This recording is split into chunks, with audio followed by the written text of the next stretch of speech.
Rain slashed through the night like silver knives, carving the cliffs of Ireland's rugged coast. Sister Clara, clutching her black habit against the wind, stepped from the creaking horse-drawn cart, her emerald eyes dimmed by exhaustion and dread.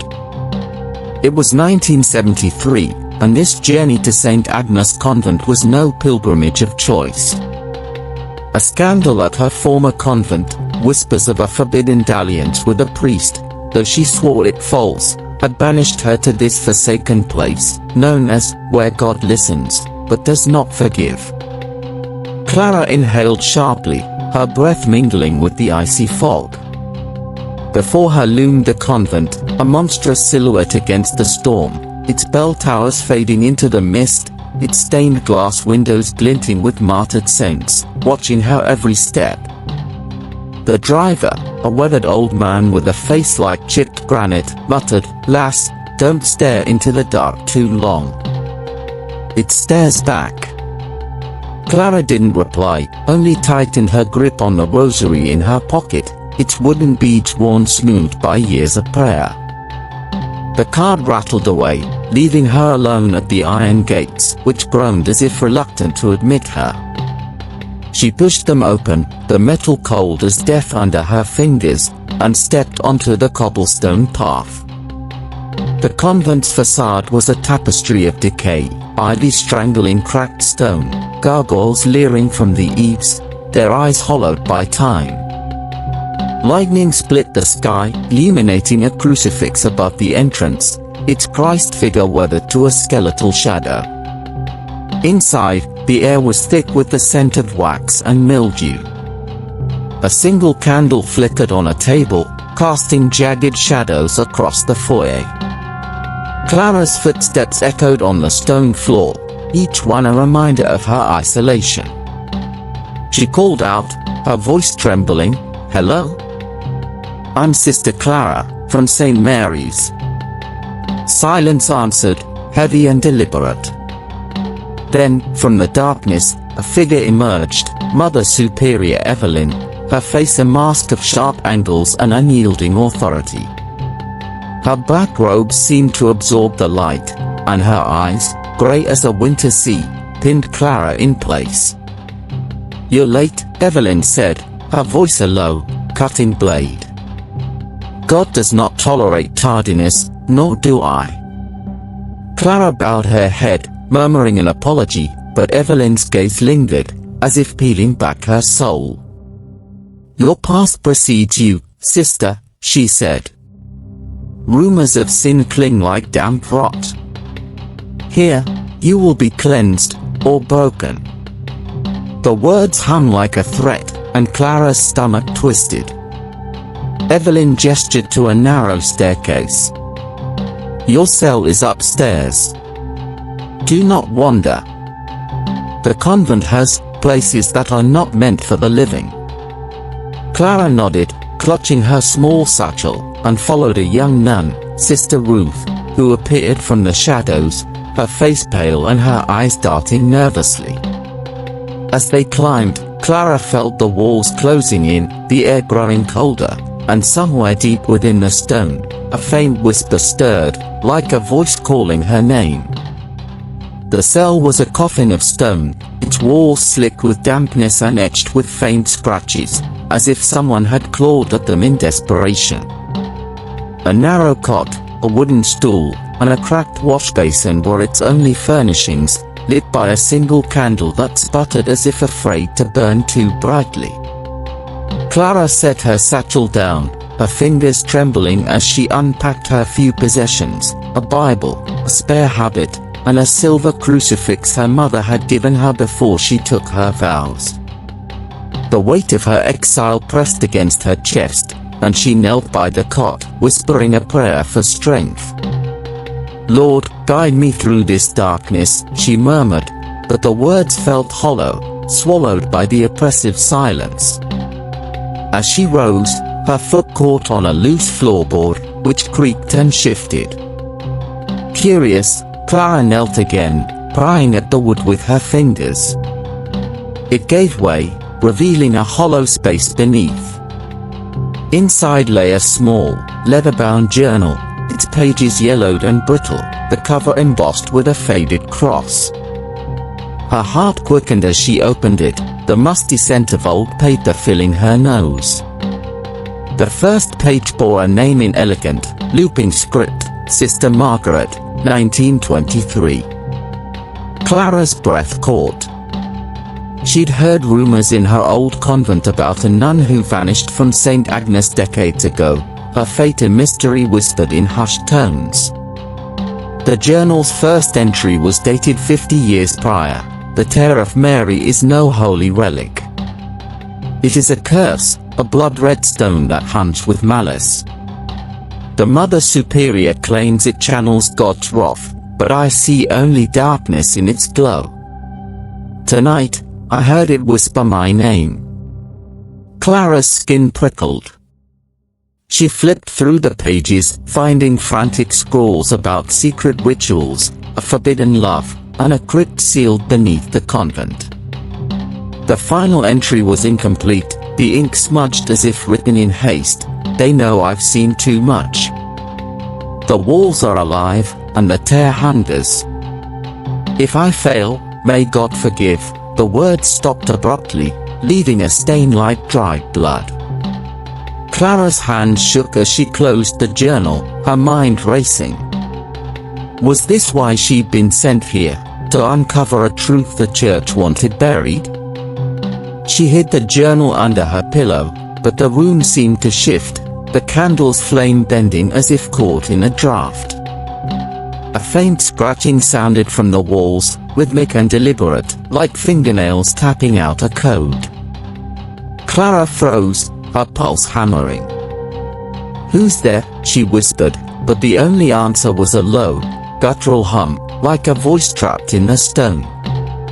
She clutched her crucifix, its edges biting into her palm, and forced herself to breathe. This was no place for fear, she told herself, but as she blew out the candle, the darkness seemed to pulse with a life of its own. Morning brought no relief, only a grey dawn that seeped through the cell's narrow window like spilled ash. Clara dressed in her habit, the journal's weight a secret burning in her mind, and descended to the convent's chapel for morning prayers. The chapel was a cavern of shadows, its vaulted ceiling lost in gloom, its pews worn smooth by centuries of penitence. Stained glass saints stared down, their eyes accusing, and a massive crucifix dominated the altar, its Christ figure carved with such agony that Clara averted her gaze.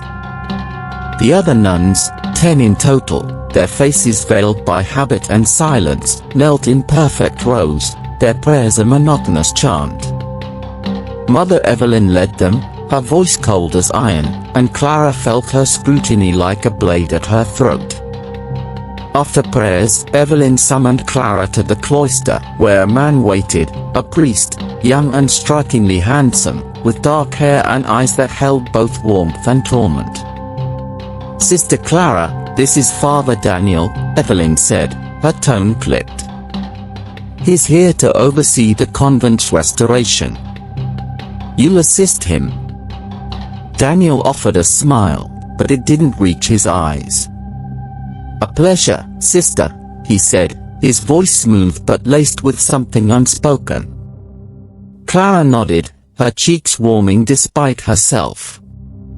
There was a pull to him, a dangerous magnetism that stirred memories of the scandal she'd fled. She pushed the thought away, focusing on Evelyn's retreating figure, but Daniel's presence lingered like a shadow. Later, as Clara carried a stack of hymnals to the library, she overheard voices outside the convent's gates. Curious, she peered through a cracked window and saw Daniel arguing with a man, tall, broad-shouldered, with a face weathered by sun and anger.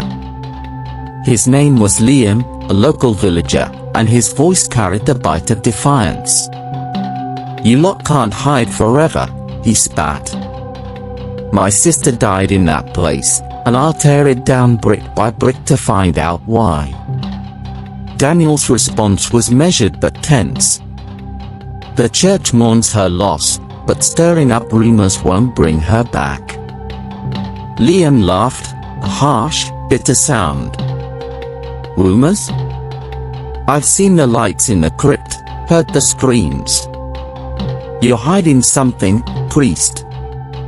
Clara's grip tightened on the hymnals. Liam's words echoed the journal's warnings, and she wondered if he knew about the tear of Mary. As Liam stormed off, Daniel glanced up, catching her eye through the window. For a moment, their gazes locked, and Clara felt a jolt, not of fear, but of something deeper, forbidden. She turned away, her heart pounding, and hurried to the library, where Sister Ruth was shelving books with trembling hands. You heard him, didn't you? Ruth whispered, her voice barely audible. The village thinks we're cursed. Clara hesitated, then asked, what happened to Liam's sister? Ruth's face paled, and she crossed herself. She fell from the cliffs. An accident. But some say the convent took her soul. The air grew heavy, and from somewhere deep below, that same hum rose again, like a heartbeat in the earth.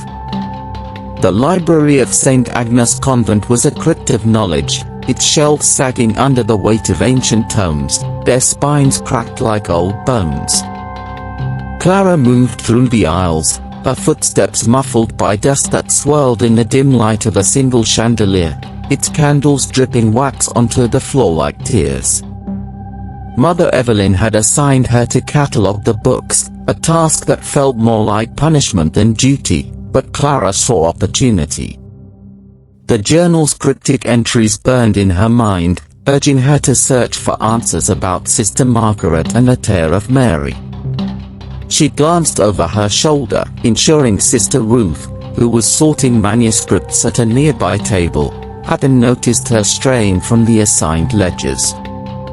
Clara's fingers traced the shelves, pausing on a leather-bound volume titled Annals of St. Agnes, 1723 to 1923.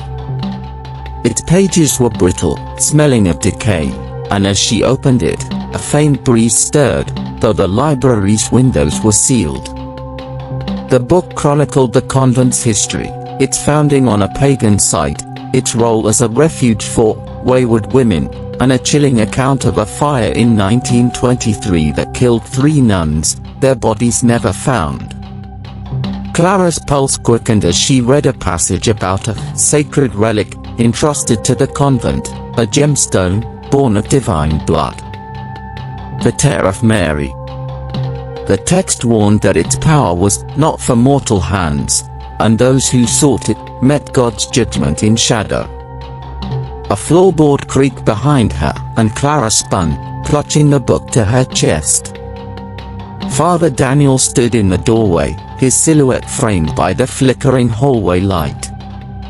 You're a curious one, sister, he said, his voice low, teasing, but with an edge that made her heart skip. Mother Evelyn wouldn't approve of you poking through forbidden texts. Clara straightened, forcing calm. I'm cataloguing, as ordered. This is just history. Daniel stepped closer, his eyes scanning the book's title. History has a way of biting those who dig too deep. Be careful. His warning was soft, but his gaze lingered, stirring a warmth Clara fought to suppress. She remembered the scandal that had branded her a lie, yet it clung like a stain. Daniel's presence felt like a test of her vows, and she hated how much she wanted to pass it. Before she could respond, a low moan echoed through the library, like wind trapped in a hollow skull. The chandelier swayed, its candles guttering, and Ruth gasped, dropping a stack of papers. It's the walls, she whispered, her eyes wide with fear. They speak sometimes. Clara's skin prickled as the moan grew into a rhythmic pulse, vibrating through the stone. Daniel grabbed a candelabrum, his face taut. Stay here, he ordered, moving toward the sound, but Clara followed, drawn by the journal's warnings. The pulse led to a locked door at the library's rear, its wood carved with a serpent coiled around a cross. As Daniel touched the handle, the moaning stopped, replaced by a single, clear whisper, "Clara." She staggered back, her breath catching, and Daniel's hand steadied her, his touch electric. "You heard that, didn't you?" she asked, her voice trembling. He nodded, his jaw tight, but said nothing, leaving her to wonder what secrets he carried. Night cloaked the convent in a shroud of fog, the cliffs outside roaring with the crash of waves. Clara couldn't sleep, the journal's words and the library's whisper gnawing at her.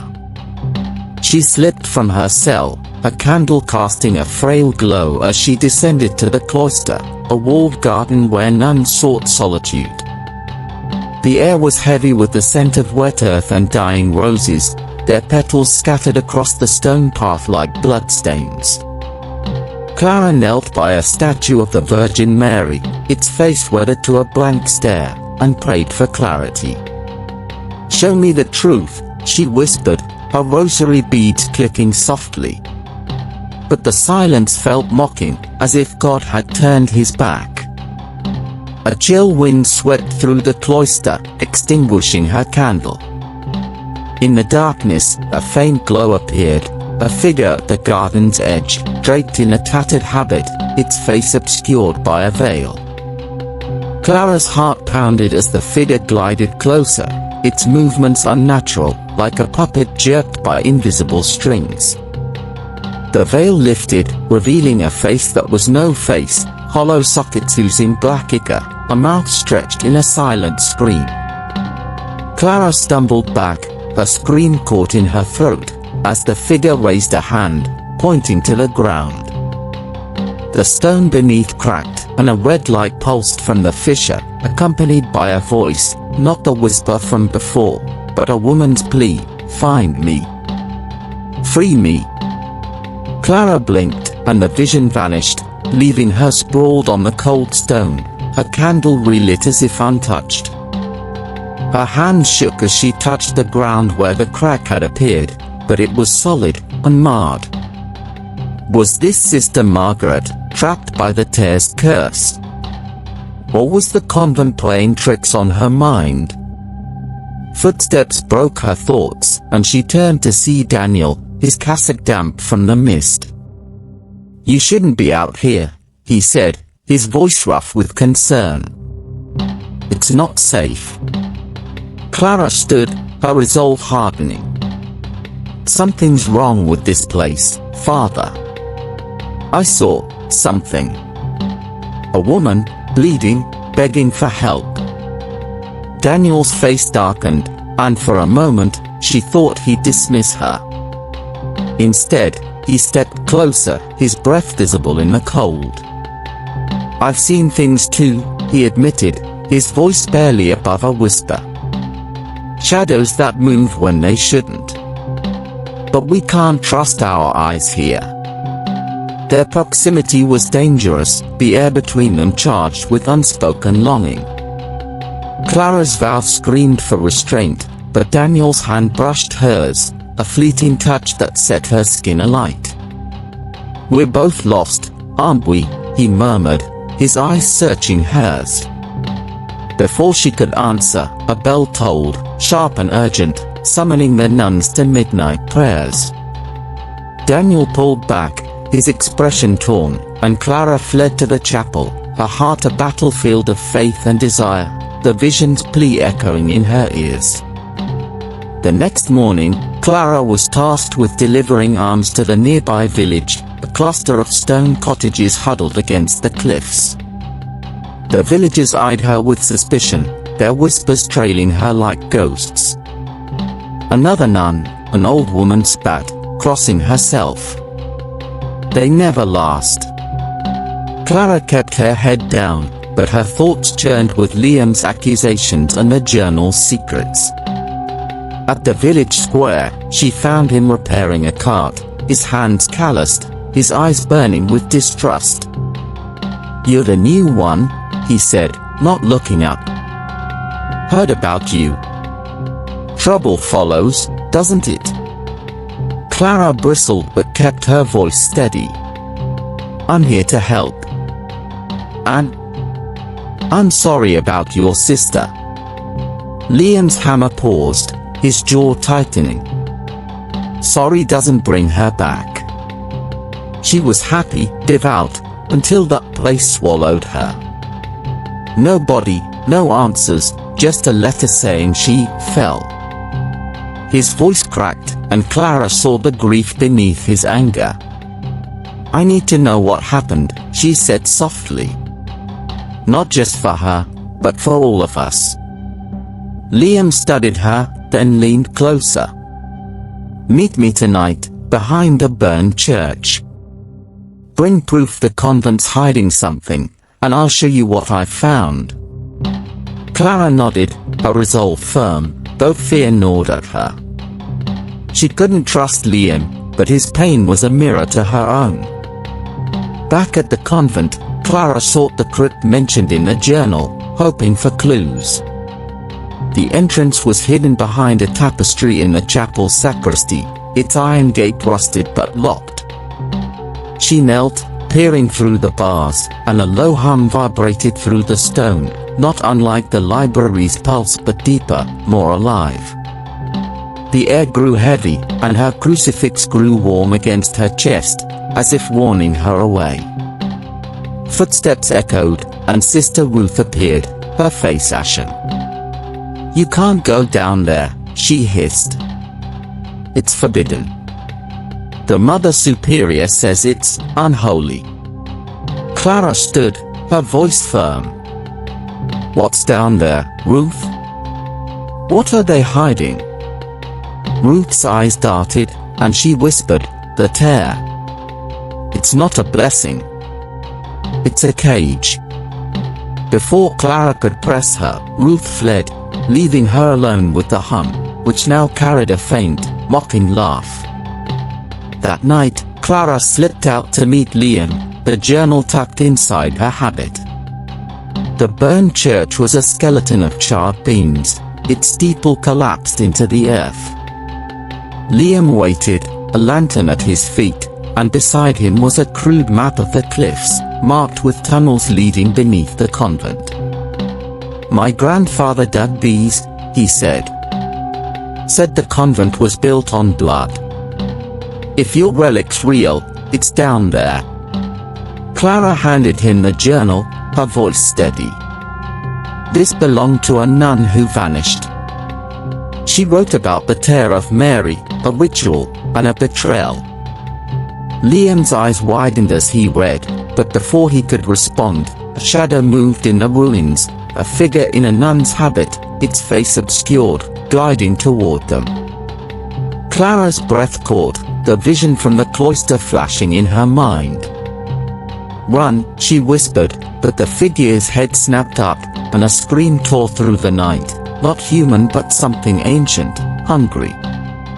The scream tore through the night like a blade, sharp and unnatural, echoing off the charred bones of the burned church. Clara's heart slammed against her ribs as the shadowed figure in the nun's habit glided closer, its veiled face radiating malice. Liam grabbed her arm, his lantern swinging wildly, casting jagged shadows across the ruins. "Move," he hissed, pulling her toward the cliffs. Clara stumbled, the journal slipping from her habit, but she didn't dare stop to retrieve it. The figure's scream became a low, guttural chant, words in a tongue she didn't recognize, yet they burrowed into her mind, cold and invasive.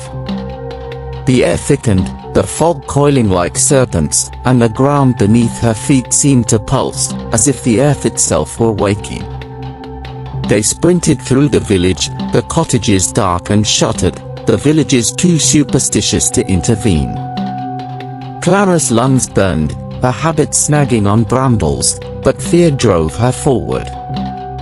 Liam led her to a narrow path winding down the cliffs, the sea roaring below. "There's a cave," he panted. Used by smugglers.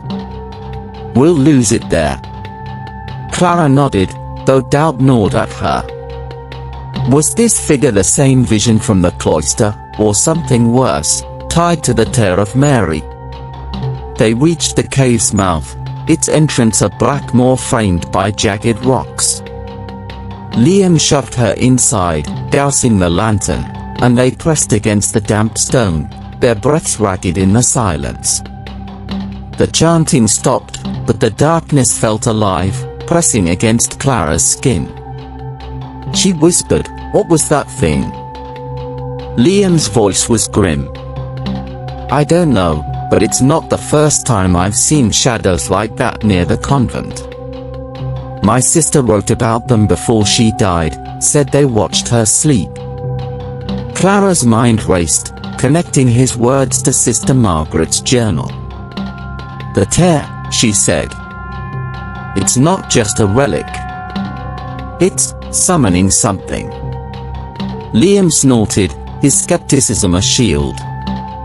"You sound like the old priests, preaching demons. But I'll believe anything if it explains what took her." His voice cracked, and Clara felt a pang of empathy. She reached for his hand, a gesture of solidarity, but he pulled away, his walls as high as the convent's. As they waited, a faint light flickered at the cave's entrance, not the figure, but a lantern held by Father Daniel. His face was taut with worry, his cassock torn from a hasty chase. "Clara, thank God," he said, stepping inside. "I saw you run from the church. What happened?" His concern felt genuine, but Clara hesitated, remembering his cryptic warnings. She recounted the figure and the chant, watching his reaction. Daniel's eyes darkened, and he crossed himself. "This place is cursed," he muttered, almost to himself. "I've felt it since I arrived." Clara stepped closer, her voice low. "Then help me, Daniel. The journal mentions a crypt, a ritual. If we don't stop it, more will die." He met her gaze, and for a moment, the world narrowed to just them, the cave's damp air charged with unspoken longing. But Liam's scoff broke the spell. "Save the soul gazing for later, priest. We've got a monster to hunt."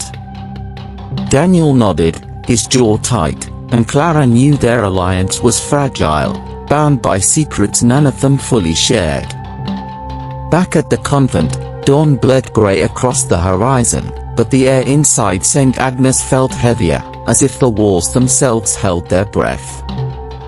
Clara, Daniel, and Liam slipped through a side entrance, avoiding the nuns' morning chores. The encounter at the ruins had shaken them, but Clara's resolve was iron. She led them to the sacristy, where the crypt's entrance hid behind the tapestry of a weeping Madonna.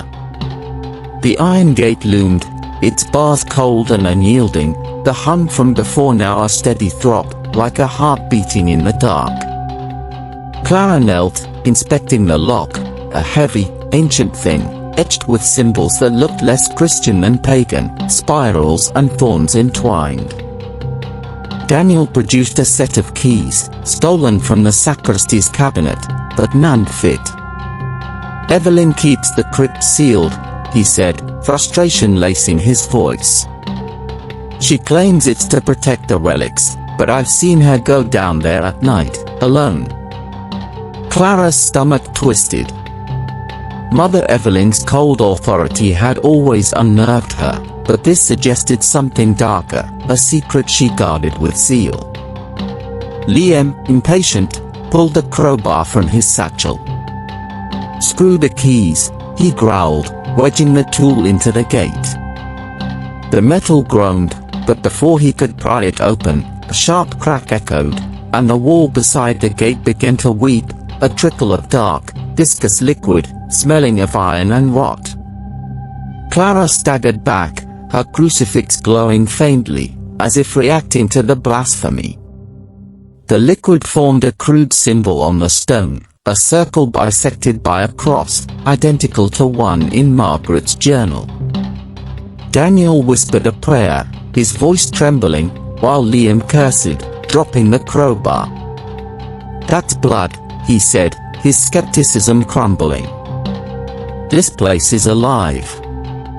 Clara forced herself to touch the liquid, her fingers coming away stained red.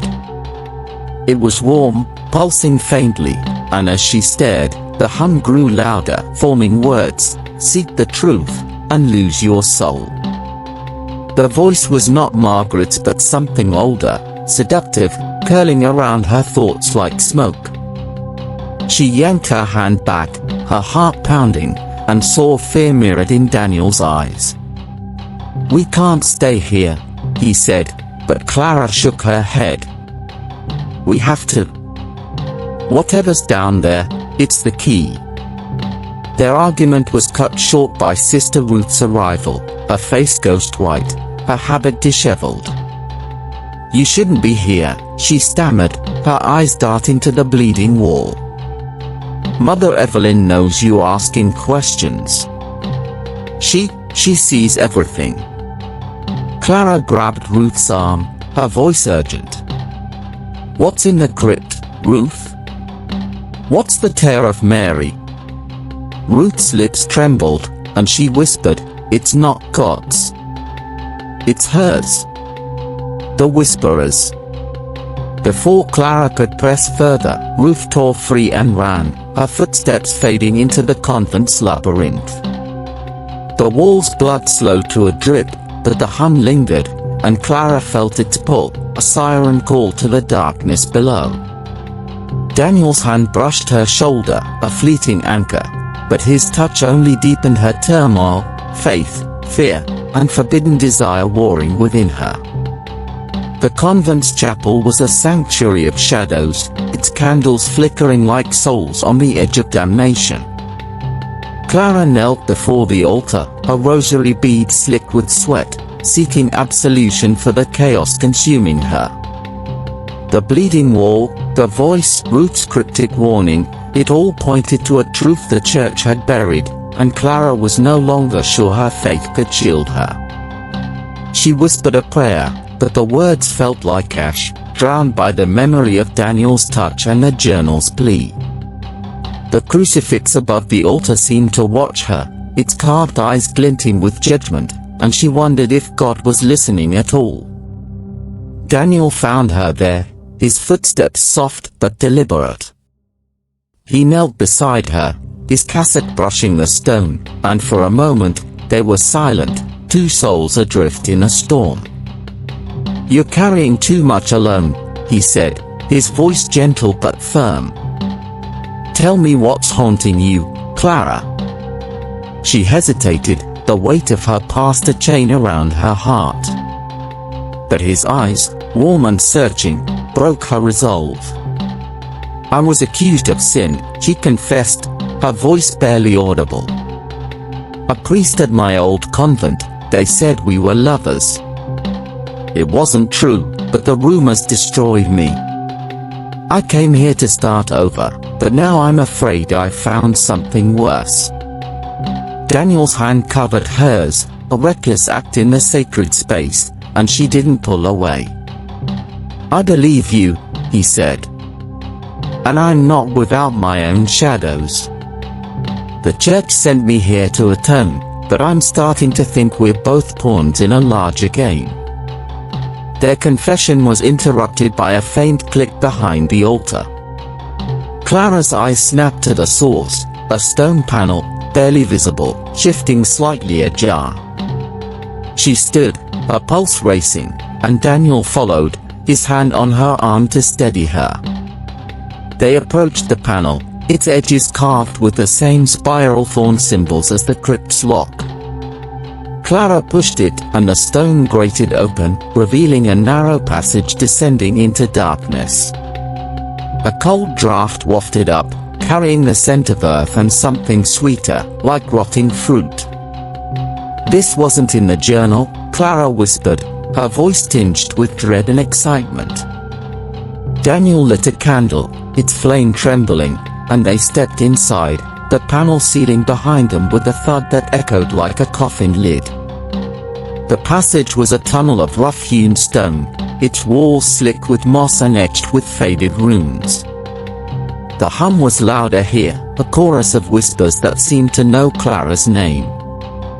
At the tunnel's end, they found a chamber, its floor inlaid with a mosaic of a bleeding heart pierced by thorns. In the center stood a pedestal, empty but stained with dark streaks, as if something had rested there for centuries. Clara's crucifix burned against her chest, and she gasped, clutching it. The tear was here, she said, certainty gripping her. This is where it began. Daniel's face was grim, but before he could speak, the whispers surged, forming a single, clear command, take it, or be taken. The candle snuffed out, and in the darkness, Clara felt a presence, cold, vast, and hungry, watching from the shadows, waiting for her to fall. The darkness in the hidden chamber was absolute, a void that swallowed Clara's senses. The candle's flame had died with the whisperer's command, and the air grew thick, pressing against her lungs like wet cloth. She clung to Daniel's arm, his warmth the only anchor in the suffocating black. The whispers surged again, a cacophony of voices, some pleading, others mocking, circling her like vultures. Take it, or be taken, they hissed, and Clara's crucifix scorched her skin, a warning she couldn't ignore. She fumbled for the rosary in her pocket, its beads a lifeline, and whispered a prayer, her voice trembling. Deliver us from evil, she intoned, but the words seemed to amuse the darkness, the whispers twisting into laughter. Daniel struck a match, its frail light revealing the chamber's mosaic floor, the bleeding heart now pulsing faintly, as if alive. The pedestal at the center gleamed with residue, a dark, oily sheen that seemed to writhe under the match's glow. This is no holy place, Daniel said, his voice hoarse. It's a shrine to something else. Clara nodded, her mind racing to Sister Margaret's journal. The tear of Mary had rested here, its power seeping into the convent stones, corrupting everything it touched. She stepped toward the pedestal, drawn by a compulsion she couldn't explain, but Daniel grabbed her wrist. Don't, he warned, his eyes wide with fear. It wants you to touch it. His grip was firm, but his touch sent a shiver through her, a dangerous mix of comfort and desire that threatened her vows. Before she could respond, the chamber shook, a low rumble that sent dust cascading from the ceiling. The mosaic cracked, and from the fissures, a red glow emanated, casting grotesque shadows on the walls, figures of nuns, their habits torn, their faces distorted in agony. Clara's breath caught as one shadow turned, its hollow eyes locking onto hers. Margaret, she whispered, recognizing the silhouette from her cloister vision. The shadow reached out, its hand clawing the air, and Clara felt a tug in her chest, as if her soul were being pulled free. Daniel yanked her back, shouting her name, and the match went out, plunging them into darkness again. The whispers roared, a deafening chorus, and Clara screamed, her voice lost in the din. They stumbled back through the passage, the stone walls seeming to close in, the air growing colder with each step. When they reached the sacristy, the panel slammed shut behind them, sealing the chamber as if it had never existed. Clara collapsed against the wall, her heart pounding, her crucifix still warm against her skin. Daniel knelt beside her, his face pale. We can't go back there, he said, but Clara shook her head, her resolve unbroken. We have to. Whatever's down there, it's tied to Margaret, to the tear. We can't let it win. Daniel's eyes searched hers, and for a moment, she thought he might kiss her, the tension between them a live wire. But he pulled back, crossing himself, and Clara felt the weight of their shared sin, unspoken but heavy. As they left the sacristy, she didn't see the faint red glow seeping through the tapestry, nor the shadow that lingered, watching. Morning prayers in the chapel were a ritual of dread, the nuns' chants a hollow echo against the stained glass saints. Clara knelt among them, a mind far from devotion, replaying the chamber's horrors. Mother Evelyn's voice led the liturgy, sharp and unyielding, but her grey eyes lingered on Clara, as if sensing her defiance.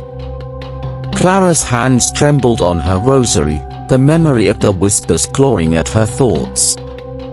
She glanced at Sister Ruth, who knelt nearby, her face drawn and her eyes red-rimmed, as if she hadn't slept. Ruth's warning about the whisperer haunted Clara. It's hers, and she knew she needed answers, even if it meant confronting her friend's fear. After prayers, Clara followed Ruth to the convent's kitchen, where the younger nun was tasked with preparing the day's meager meal. The room was a cavern of stone and iron, its hearth smouldering with dying embers. Ruth chopped turnips with mechanical precision, her movements jerky, her gaze fixed on the knife. "Ruth," Clara said softly, closing the door for privacy, "we need to talk about the crypt. You know something about the tear, don't you?" Ruth's knife slipped, nicking her finger, and a bead of blood welled up, stark against her pale skin. She didn't flinch, only stared at the cut, her voice barely a whisper. "You shouldn't have gone down there, Clara. You've woken it." Clara stepped closer, her voice urgent. "Woken what? The whisperer? Tell me what it is, Ruth. We can stop it together." Ruth's eyes darted to the door, and she shook her head, her voice breaking. "You don't understand. It sees everything. It knows your heart, your sins. It knew mine." Clara's stomach twisted, sensing a deeper confession. "What sins, Ruth?" she asked, but Ruth's face crumpled, and she sank to the floor, clutching her rosary. "I told her," she sobbed. "Mother Evelyn. I told her you were asking about the crypt, about Margaret. I didn't want to, but she made me." Clara's blood ran cold. Ruth's betrayal stung, but it also confirmed Evelyn's control, her role in the convent's secrets. Before Clara could respond, the kitchen door creaked open, and Mother Evelyn stood there, her presence a storm cloud. "Sister Ruth, your penance awaits," she said, her voice ice. Ruth scrambled to her feet, tears streaming, and fled without a backward glance. Evelyn turned to Clara, a smile thin as a blade. "Curiosity is a sin, Sister Clara. It leads to places God has forsaken. Cease your questions, or you'll find no mercy here." The threat hung heavy, and Clara bowed her head, feigning submission, but her mind raced. Evelyn knew too much, and Ruth's fear was a warning. As Evelyn left, Clara noticed a key dangling from her belt, a key with the same spiral thorn symbol as the crypt's lock. She had to get it, no matter the cost. The afternoon brought a rare errand to the village, a chance for Clara to escape the convent's oppressive walls. Mother Evelyn had ordered her to deliver a basket of bread to the poor, a task Clara suspected was meant to keep her occupied. She walked the winding path, the cliffs looming like silent sentinels, the sea's roar a constant reminder of her isolation. The village was quieter than before, its residents avoiding her gaze, their whispers sharper now. "She's marked," one woman muttered, clutching a charm. Clara ignored them, her thoughts on the key and the chamber, but her steps faltered when she saw Liam at the edge of the square, his face bruised and his knuckles bloodied. He was arguing with a group of villagers, their voices low but heated. "You can't keep protecting them," Liam snapped, gesturing toward the convent. "They are hiding murder up there." The villagers dispersed as Clara approached, their eyes wary. Liam turned, his expression softening slightly. "You look like you've seen a ghost," he said, wiping blood from his lip. Clara set the basket down, her voice low. "I have. And worse. The convent's hiding something ancient, Liam. The Tear of Mary, it's not a relic, it's a prison." Liam's eyes narrowed, but he nodded, pulling her into an alley for privacy. "I found your journal," he said, producing the tattered book from his coat. "It washed up on the shore after we ran. And I found something else." He led her to a fisherman's hut, its walls lined with maps and old photographs. One image caught Clara's eye, a grainy shot of the convent's crypt, taken decades ago, showing a group of nuns around a glowing red stone. Margaret's name was scrawled on the back, along with a date, 1923. "My grandfather took this," Liam said. "He was a groundskeeper." Said the nuns were chanting, not praying, and the stone, it moved. Clara's heart raced. The photo was proof, tying Margaret's journal to the tear's power. But Liam's next words chilled her. "The villagers know," he said. "Some worship whatever's in that crypt. They call it the Whisperer, say it grants wishes, for a price. My sister got too close, and they let her die." Clara's mind spun, the pieces falling into place: Evelyn's key, Ruth's betrayal, the chamber's curse. She clutched the journal, her resolve hardening. "We need to get into the crypt," she said. "Tonight." Liam nodded, but his eyes were grim. "If we do this, Clara, there's no going back. They'll kill us to keep it buried." She met his gaze, unflinching. "Then we make sure they don't." As they planned, a shadow passed the hut's window, a nun's silhouette, motionless, watching. Clara's breath caught, and Liam grabbed a knife, but when they looked again, the figure was gone, leaving only the echo of a whisper, soft and menacing, in the wind. The fisherman's hut was a fragile sanctuary, its walls creaking under the weight of the wind howling off the cliffs. Clara and Liam hunched over the photograph of the crypt, its grainy image a haunting testament to the convent's secrets. The nuns' faces, blurred but fervent, circled the glowing Tear of Mary, and Clara's fingers traced Margaret's name on the back, her resolve hardening. "We need that key," she said, her voice steady despite the fear gnawing at her. "Mother Evelyn wears it on her belt. If we can get it, we can open the crypt tonight." Liam's eyes, shadowed by grief and rage, met hers. "You're playing with fire, nun. Evelyn's not just a tyrant, she's dangerous. But I'm in." His agreement was grudging, but Clara sensed his desperation matched her own.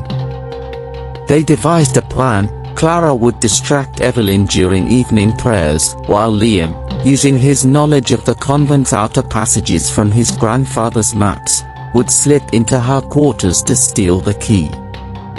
The risk was immense. Evelyn's vigilance was near omniscient, and Ruth's betrayal had already exposed Clara's curiosity. But the photograph, the journal, and the chamber's curse left no room for hesitation. As they parted, Liam handed her a small knife, its blade worn but sharp. "For protection," he said, his tone gruff. "The village says the Whisperer feeds on fear. Don't give it any. Clara tucked the knife into her habit, its weight a cold reminder of the line she was crossing. Back at the convent, the evening prayers were a ritual of suffocating tension. The chapel's candles cast long shadows, the stained glass saints glaring down as Mother Evelyn's voice led the chants, each word a lash. Clara knelt, her rosary beads digging into her palms, her eyes fixed on the key glinting at Evelyn's waist.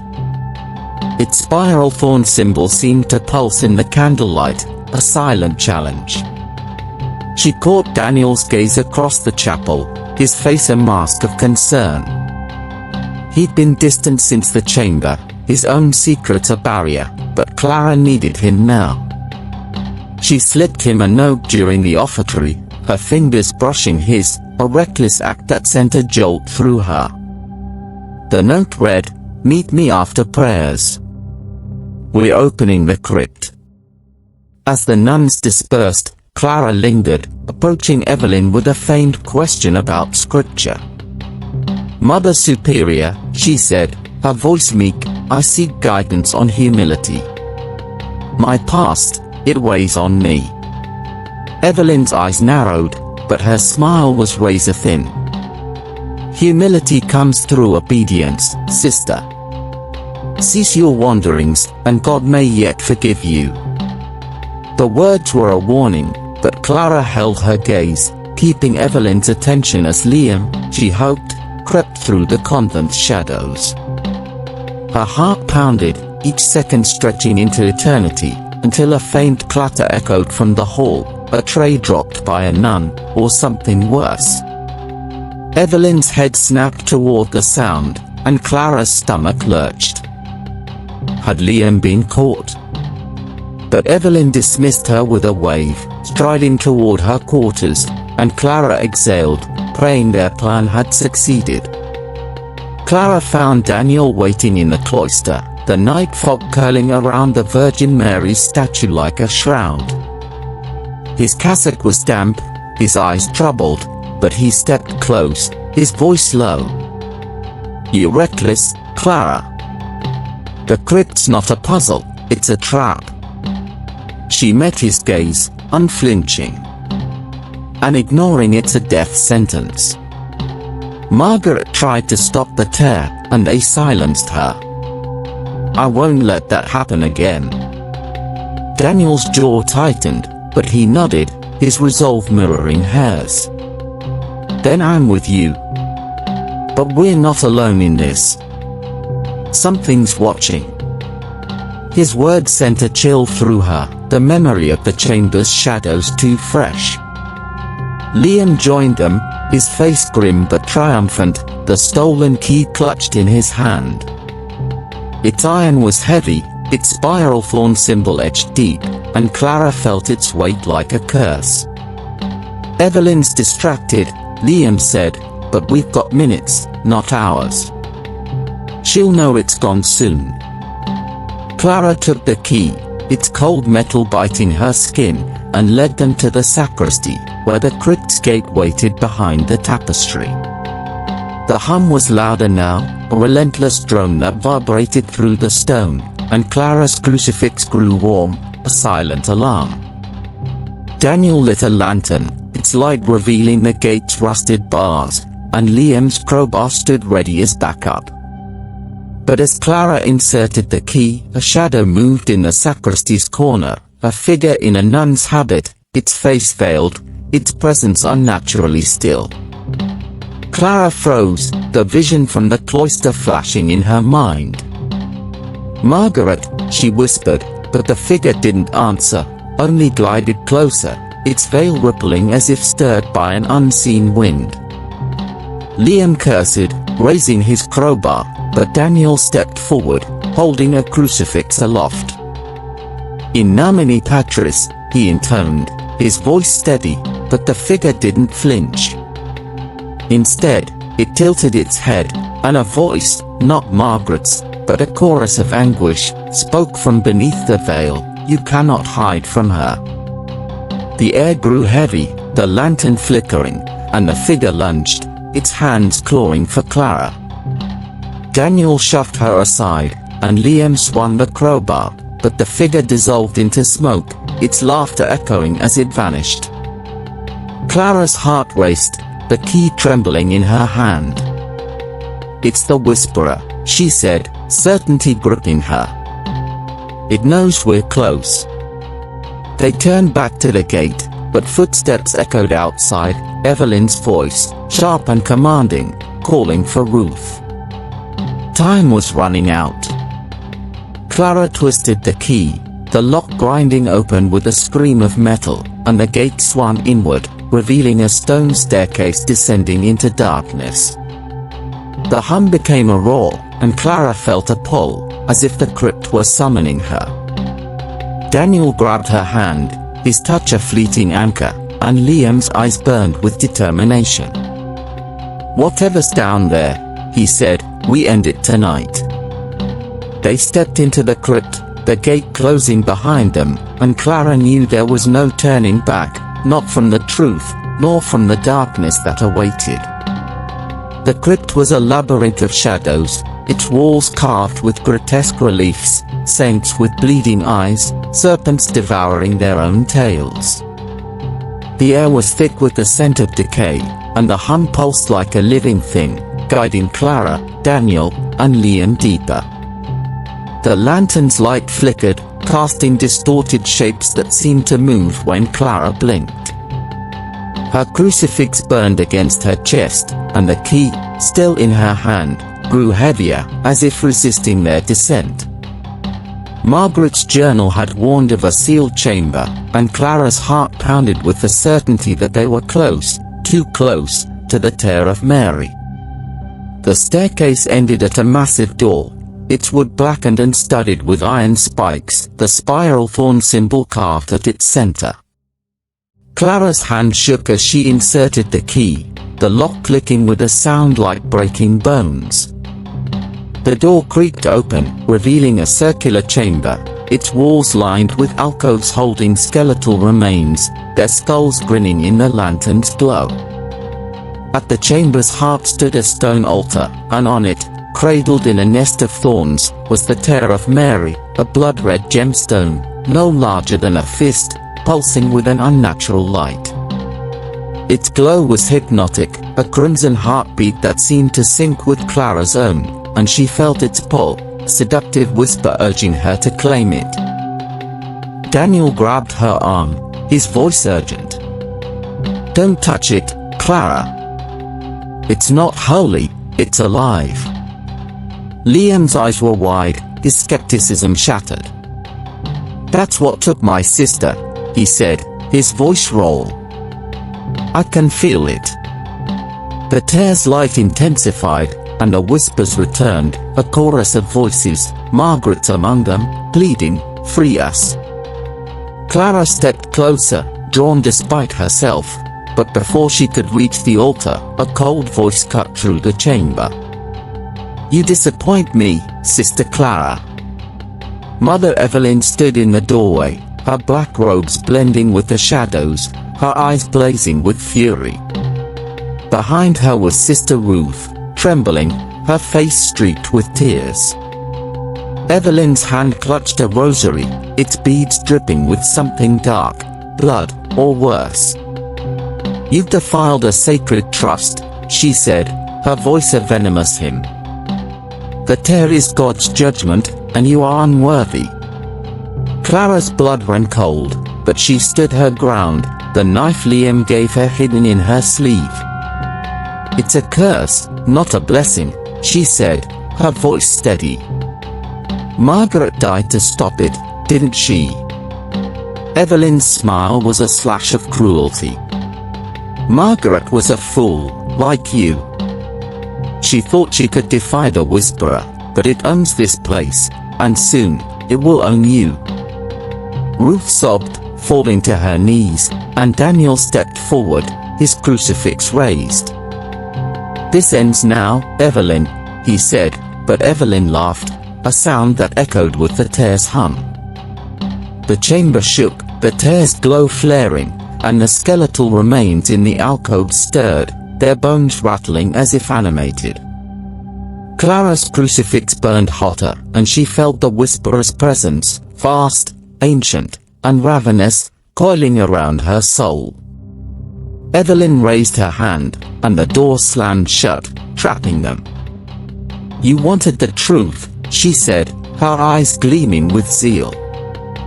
"Now you'll face it." The tear pulsed, the whispers roared, and Clara knew this was only the beginning. She clutched Daniel's hand, Liam's knife ready, and braced for the horror to come, the crypt's secrets now a noose around their necks. The crypt's air was a chokehold, thick with the stench of rot and the tear of Mary's crimson glow.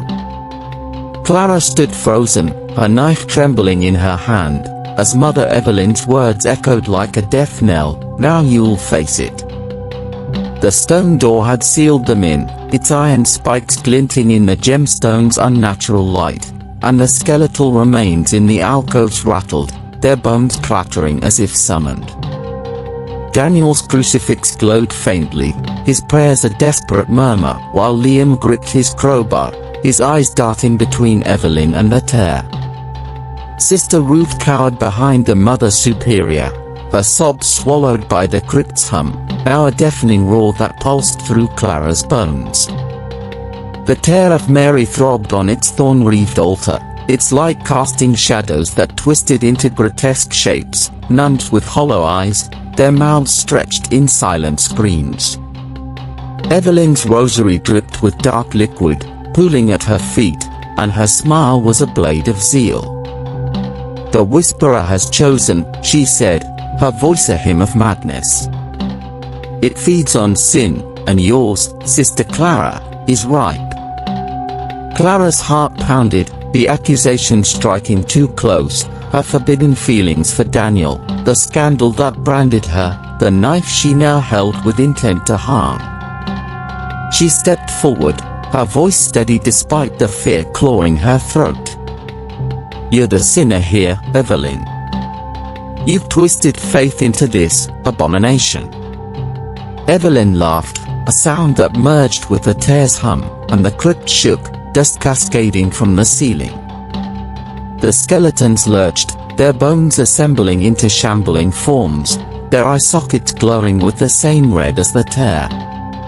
Liam swung his crowbar, smashing a skeleton's skull, but it reformed, its bones knitting together with a sickening crack.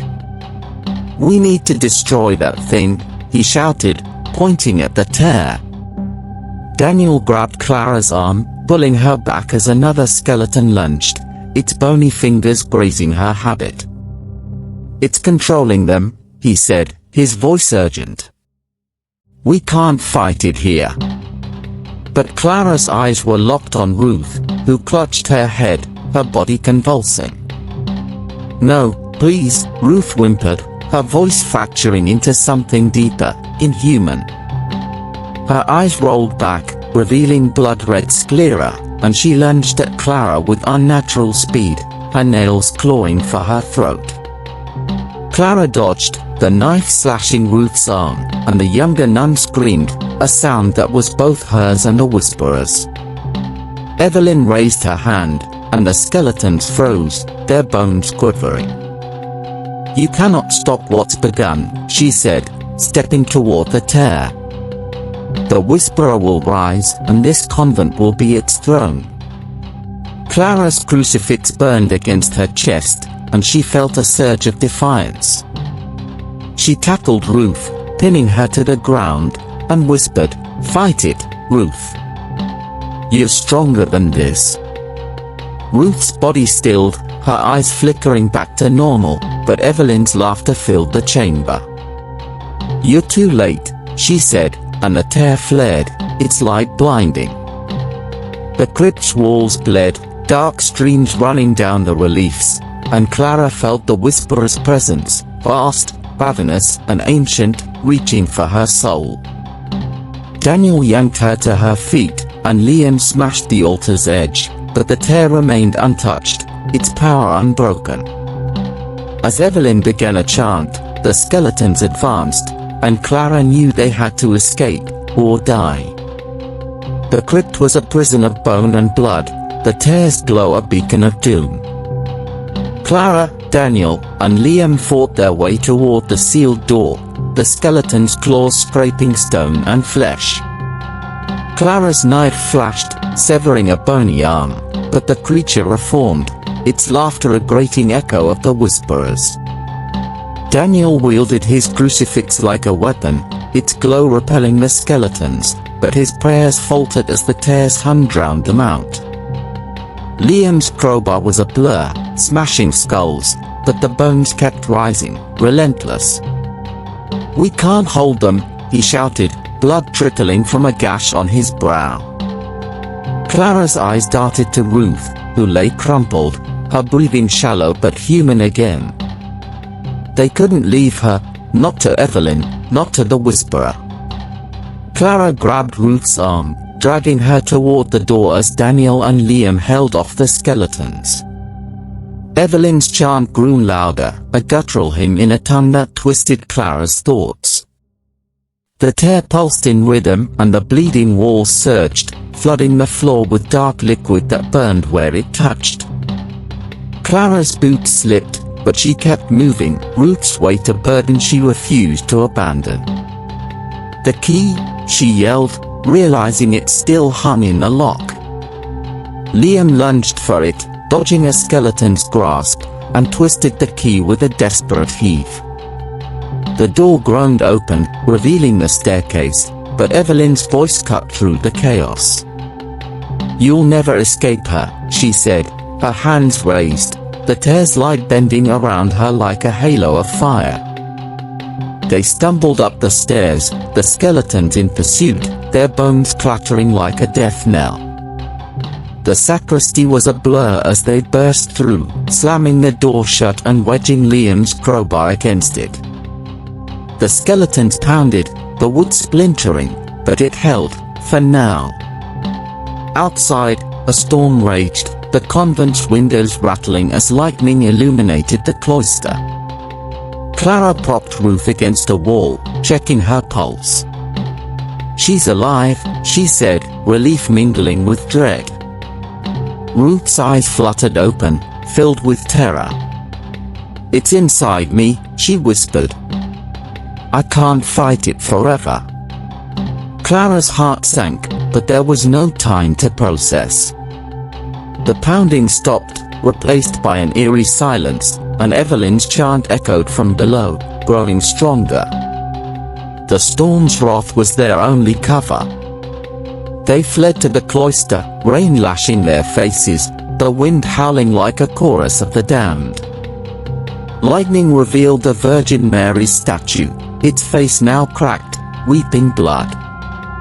Clara's crucifix glowed, its heat a warning, and she felt the Whisperer's presence in the storm, manipulating the elements.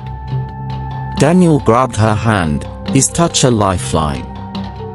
"We need to hide," he said, his voice raw. "Evelyn won't stop until the ritual's complete." Liam pointed to the convent's outer wall, where a rusted gate led to the cliffs. "The caves," he said.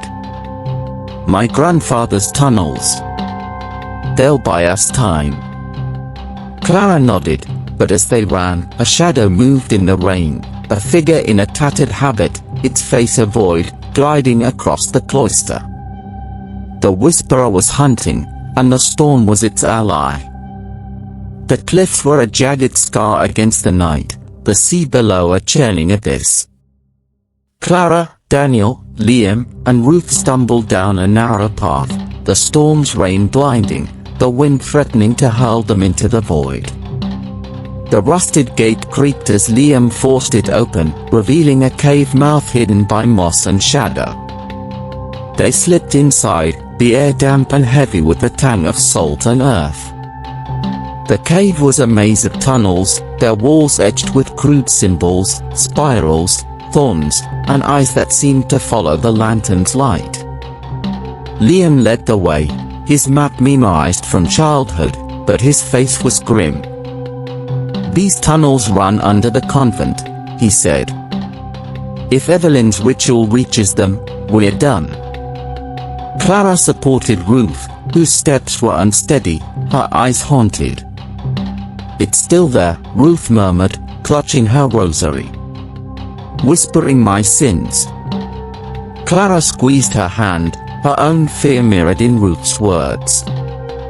The tear's power was growing, its influence seeping into their minds, and Clara felt it too, a voice probing her doubts, her longing for Daniel. She glanced at him, his cassock soaked, his face etched with guilt and determination. Their shared confession in the chapel had bound them, but the crypt's horrors had made it undeniable. She loved him, and that love was a sin the Whisperer could exploit. They reached a wider cavern, its ceiling studded with stalactites dripping like fans. Liam set the lantern down, checking his map, while Daniel tended to Ruth, splashing holy water on her forehead. Her breathing steadied, but her eyes remained distant. Clara knelt beside Daniel, their shoulders brushing, and the air between them crackled. "We can't keep running," she said, her voice low. "The tear's awake now. We need to destroy it." Daniel's hand found hers, hidden from the others, and his touch was a fire she couldn't quench. "I know," he said, his voice breaking. "But I'm afraid, Clara, not of the Whisperer, but of losing you. I've broken every vow for you." His confession was a wound, raw and real, and Clara's heart ached with the weight of it. Before she could respond, a low growl echoed through the cavern, not the storm but something alive. The lantern flickered, and shadows danced on the walls, figures in habits, their faces voids, their hands clawing the air. Liam grabbed his crowbar, cursing, but Clara's crucifix flared, its light pushing the shadows back. "They're not real," she said, her voice firm. "The Whisperer's testing us." But Ruth screamed, her body convulsing, and her rosary snapped, its beads scattering. Her eyes turned red again, and she lunged at Liam, her strength unnatural. Daniel tackled her, pinning her down, and Clara splashed holy water, reciting a prayer. Ruth's body stilled, but the shadows lingered, and a new sound rose, a chant, Evelyn's voice, carried through the tunnels. The ritual was advancing, and the caves were no sanctuary. Clara clutched Daniel's hand, their bond a defiance against the darkness, but the Whisperer's laughter filled the cavern, promising no escape. The cavern's air was a cold fist, squeezing Clara's lungs as the Whisperer's laughter echoed off the stalactite-studded ceiling. The lantern's frail light flickered, casting Ruth's crumpled form in stark relief, her breathing shallow after her possession's violent surge. Clara knelt beside her, splashing more holy water, her crucifix glowing like a dying ember. Daniel held Ruth's wrists, his prayers a desperate chant, while Liam stood guard, his crowbar raised, eyes scanning the shadows that writhed beyond the light. Evelyn's chant, carried through the tunnels, grew louder, its rhythm syncing with the cavern's pulse, a heartbeat of malice that shook the stone. The Whisperer was closing in, and the caves, meant as refuge, felt like a trap. Clara's hand tightened on Daniel's, their forbidden bond a flicker of warmth in the cold. "We can't stay here," she whispered, her voice steady despite the fear clawing her chest. "Evelyn's ritual is feeding the tear. We need to find a way back to the crypt." Liam snorted, his face bruised and blooded. "Back to that hellhole? You're mad, nun. Those tunnels lead to death." But his eyes betrayed his fear, the memory of his sister's fate a wound that bled anew. Ruth stirred, her voice a rasp. "It's in my head, telling me to give in." Clara's heart sank, Ruth's possession was a warning of what the Whisperer could do to them all. Before they could plan, the shadows surged, coalescing into figures, nuns with void-like faces, their habits tattered, their hands clawing the air. But these were no illusions. A guttural chant rose, not Evelyn's, and Clara realized with horror that the figures weren't alone. From a side tunnel emerged villagers, 5 men and women, their eyes glazed, their faces painted with spiral thorn symbols. They carried crude weapons, sickles, hammers, and a rosary twisted into a garrote. The Whisperer's chosen one hissed, a woman with wild hair, her voice a mix of reverence and madness. Liam cursed, recognizing her. "Mara, you were my sister's friend. What the hell are you doing?" Mara's smile was feral. "Serving her. The tear grants power, and you've defiled it." The ambush was swift. The villagers attacked, their movements jerky, as if puppeteered. Liam swung his crowbar, cracking a man's jaw, but the villager barely flinched, his eyes glowing red. Clara pushed Ruth behind a stalagmite, her knife flashing as she parried a sickle swing. Daniel wielded the lantern like a club, its glass shattering against the villager's skull, but the shadows advanced, their claws grazing his cassock.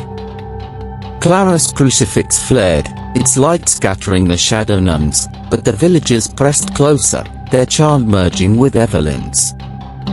Ruth screamed, clutching her head, and Clara saw her eyes flicker red again. "No!" Clara shouted, tackling Ruth before she could attack. The cavern became a chaos of steel, blood, and unholy screams, the Whisperer's laughter a crescendo. Clara fought not just for survival, but for Ruth's soul, knowing the tear's power was turning allies into enemies. The cavern was a battlefield, the air thick with the copper tang of blood and the Whisperer's malevolent hum. Clara pinned Ruth to the ground, her knife at the ready, but her heart ached, she couldn't kill her friend, not even to save herself. Ruth's body convulsed, her red eyes flickering back to normal, and she gasped, "I'm sorry, it's too strong." Clara splashed holy water, reciting a prayer, and Ruth stilled, her breathing ragged. Behind them, Liam and Daniel fought the villagers, their backs to a stalagmite. Liam's crowbar was slick with blood, and Daniel's crucifix glowed, but the villagers were relentless, their wounds healing with unnatural speed. Mara, the leader, chanted louder, her sickle aimed at Liam's throat. "You'll join your sister," she snarled, and Liam roared, tackling her into a tunnel wall. Clara dragged Ruth to cover, her mind racing. The village's possession mirrored Ruth's, a sign the tear's influence was spreading. She glanced at Daniel, his face blooded but resolute, and their eyes locked, a silent vow to survive. But the moment shattered when Ruth's hand shot out, grabbing Clara's crucifix and yanking it free. "I can't let you stop her," Ruth whispered, her voice not her own, and she bolted toward a side tunnel, the crucifix glinting in her hand. Clara's neck burned where the chain had torn, and she staggered after her, shouting, "Ruth, no!" Daniel grabbed her arm, pulling her back as a villager's hammer swung, missing her head by inches. "We can't chase her now," he yelled, his voice raw. "We'll lose her later if we die here." The cavern shook, stalactites crashing down as Evelyn's chant reached a fever pitch. Clara realized the ritual was destabilizing the tunnels, the Whisperer's power reshaping the earth. Liam shoved Mara into a stalagmite, knocking her out, but the other villagers closed in, their eyes glowing like the tear. "We need to collapse the tunnel," Liam panted, pointing to a weakened ceiling where cracks spiderwebbed. "It'll trap them." Clara hesitated, Ruth was still out there, with her crucifix, but Daniel nodded, his hand squeezing hers. "It's our only chance." Liam pulled a small explosive from his satchel, a relic from his grandfather's smuggling days, and rigged it to the ceiling. "Run!" he shouted, lighting the fuse. They sprinted down a side tunnel, the villagers' screams echoing as the explosive detonated. The ceiling collapsed in a roar of stone, sealing the ambushes behind a wall of rubble, but the shockwave knocked Clara to her knees, the lantern snuffing out. Darkness swallowed them, and the whisperers' laughter filled the void, mocking their escape. Daniel's hand found hers, pulling her up, and Liam's voice cut through the dust. "We're not out yet. Keep moving." But Clara's heart sank. Ruth's betrayal had cost her the crucifix, her shield against the whisperer, and the tunnels were closing in, the tear's power growing with every step. The storm above roared, and Clara felt the whisperer's eyes on her, waiting for her to break. The tunnel stretched into a suffocating maze, its walls slick with moss and etched with symbols that seemed to writhe in the dim light of Daniel's relit lantern. Clara's neck stung where her crucifix had been torn away, and her heart ached for Ruth, now lost to the whisperer's grasp. Liam led the way, his mouth crumpled but guiding them toward a deeper chamber, one his grandfather's notes called the Altar of Bones. The air grew colder, the hum of the terror constant pressure, and Clara's skin prickled with the sense of being watched. Daniel walked beside her, his cassock torn, his hand brushing hers in a gesture that was both comfort and defiance. Their love was a sin, but in the face of the whisperer's evil, it felt like salvation.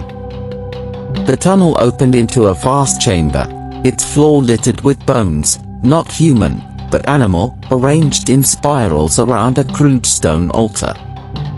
The altar was carved with the same bleeding heart mosaic as the crypt, and at its center lay a single thorn, black and glistening, as if freshly plucked from the tear's nest. The hum was deafening here, a chorus of whispers that clawed at Clara's mind, naming her fears: sinner, lover, betrayer. She clutched Daniel's arm, her voice trembling. This is where it started, the pagan rituals Margaret wrote about. The tear was forged here. Liam's face was grim, his crowbar tight in his hand. "Then we destroy it," he said, but his voice wavered, the bones arrangement unnerving even his skepticism. Daniel approached the altar, his crucifix glowing, but the thorn pulsed, and the bones rattled, forming a barrier of claws and skulls. Clara's knife was useless against them, and Liam's crowbar bounced off, the bones reforming instantly. The whispers grew louder, and Clara felt a tug in her chest, as if the whisperer were pulling her soul. Daniel turned to her, his eyes desperate. "We're not strong enough," he said, his voice breaking. "Not like this." Clara knew what he meant. Their faith was fractured, their sins had cracked the whisperer exploited. She stepped closer, their faces inches apart, the altars hung a heartbeat between them. "Then we fight with what we have," she said, and kissed him. The kiss was fire, a defiance of vows and fear, a claim on each other against the darkness. The whispers screamed, the bones shuddering, and the thorn cracked, its pulse faltering. But the chamber shook, and a shadow loomed, a figure in a nun's habit, not Ruth but Margaret, her face half-rotted, her eyes weeping blood. "You cannot break her," she rasped, her voice a mix of pain and warning. Clara pulled back, her lips burning, and Daniel raised his crucifix, but Margaret's form dissolved, leaving only her plea: find the journal's truth. The bones stilled, but Evelyn's chant echoed closer, and Clara knew the whisperer was regrouping. Their kiss had weakened it, but the altar of bones was a warning. They were running out of time, and the tear's power was far from broken. The cavern's air was a suffocating shroud, The altar of bones, a grim monument to the Whisperer's ancient reign. Clara's lips still burned from her kiss with Daniel, a reckless act that had cracked the thorn but not the tear's hold. The chamber's silence was deceptive, broken only by the distant echo of Evelyn's chant, now a relentless drumbeat through the tunnels. Liam's lantern cast jagged shadows, his face etched with distrust as he glanced at Clara and Daniel, their closeness a wound to his pragmatism. "That stunted yours bought us time," he growled, kicking a bone aside, "but we're still trapped. These tunnels are a maze, and Evelyn's not far behind." Clara nodded, her knife gripped tight. Margaret's plea, "Find the journal's truth," a beacon in her mind. They moved deeper into the labyrinth, the tunnels narrowing, their walls slick with condensation and carved with symbols that pulsed faintly, as if alive. The hum of the tear was a constant pressure, burrowing into Clara's thoughts, whispering her guilt, her love for Daniel, her failure to save Ruth, her defiance of her vows.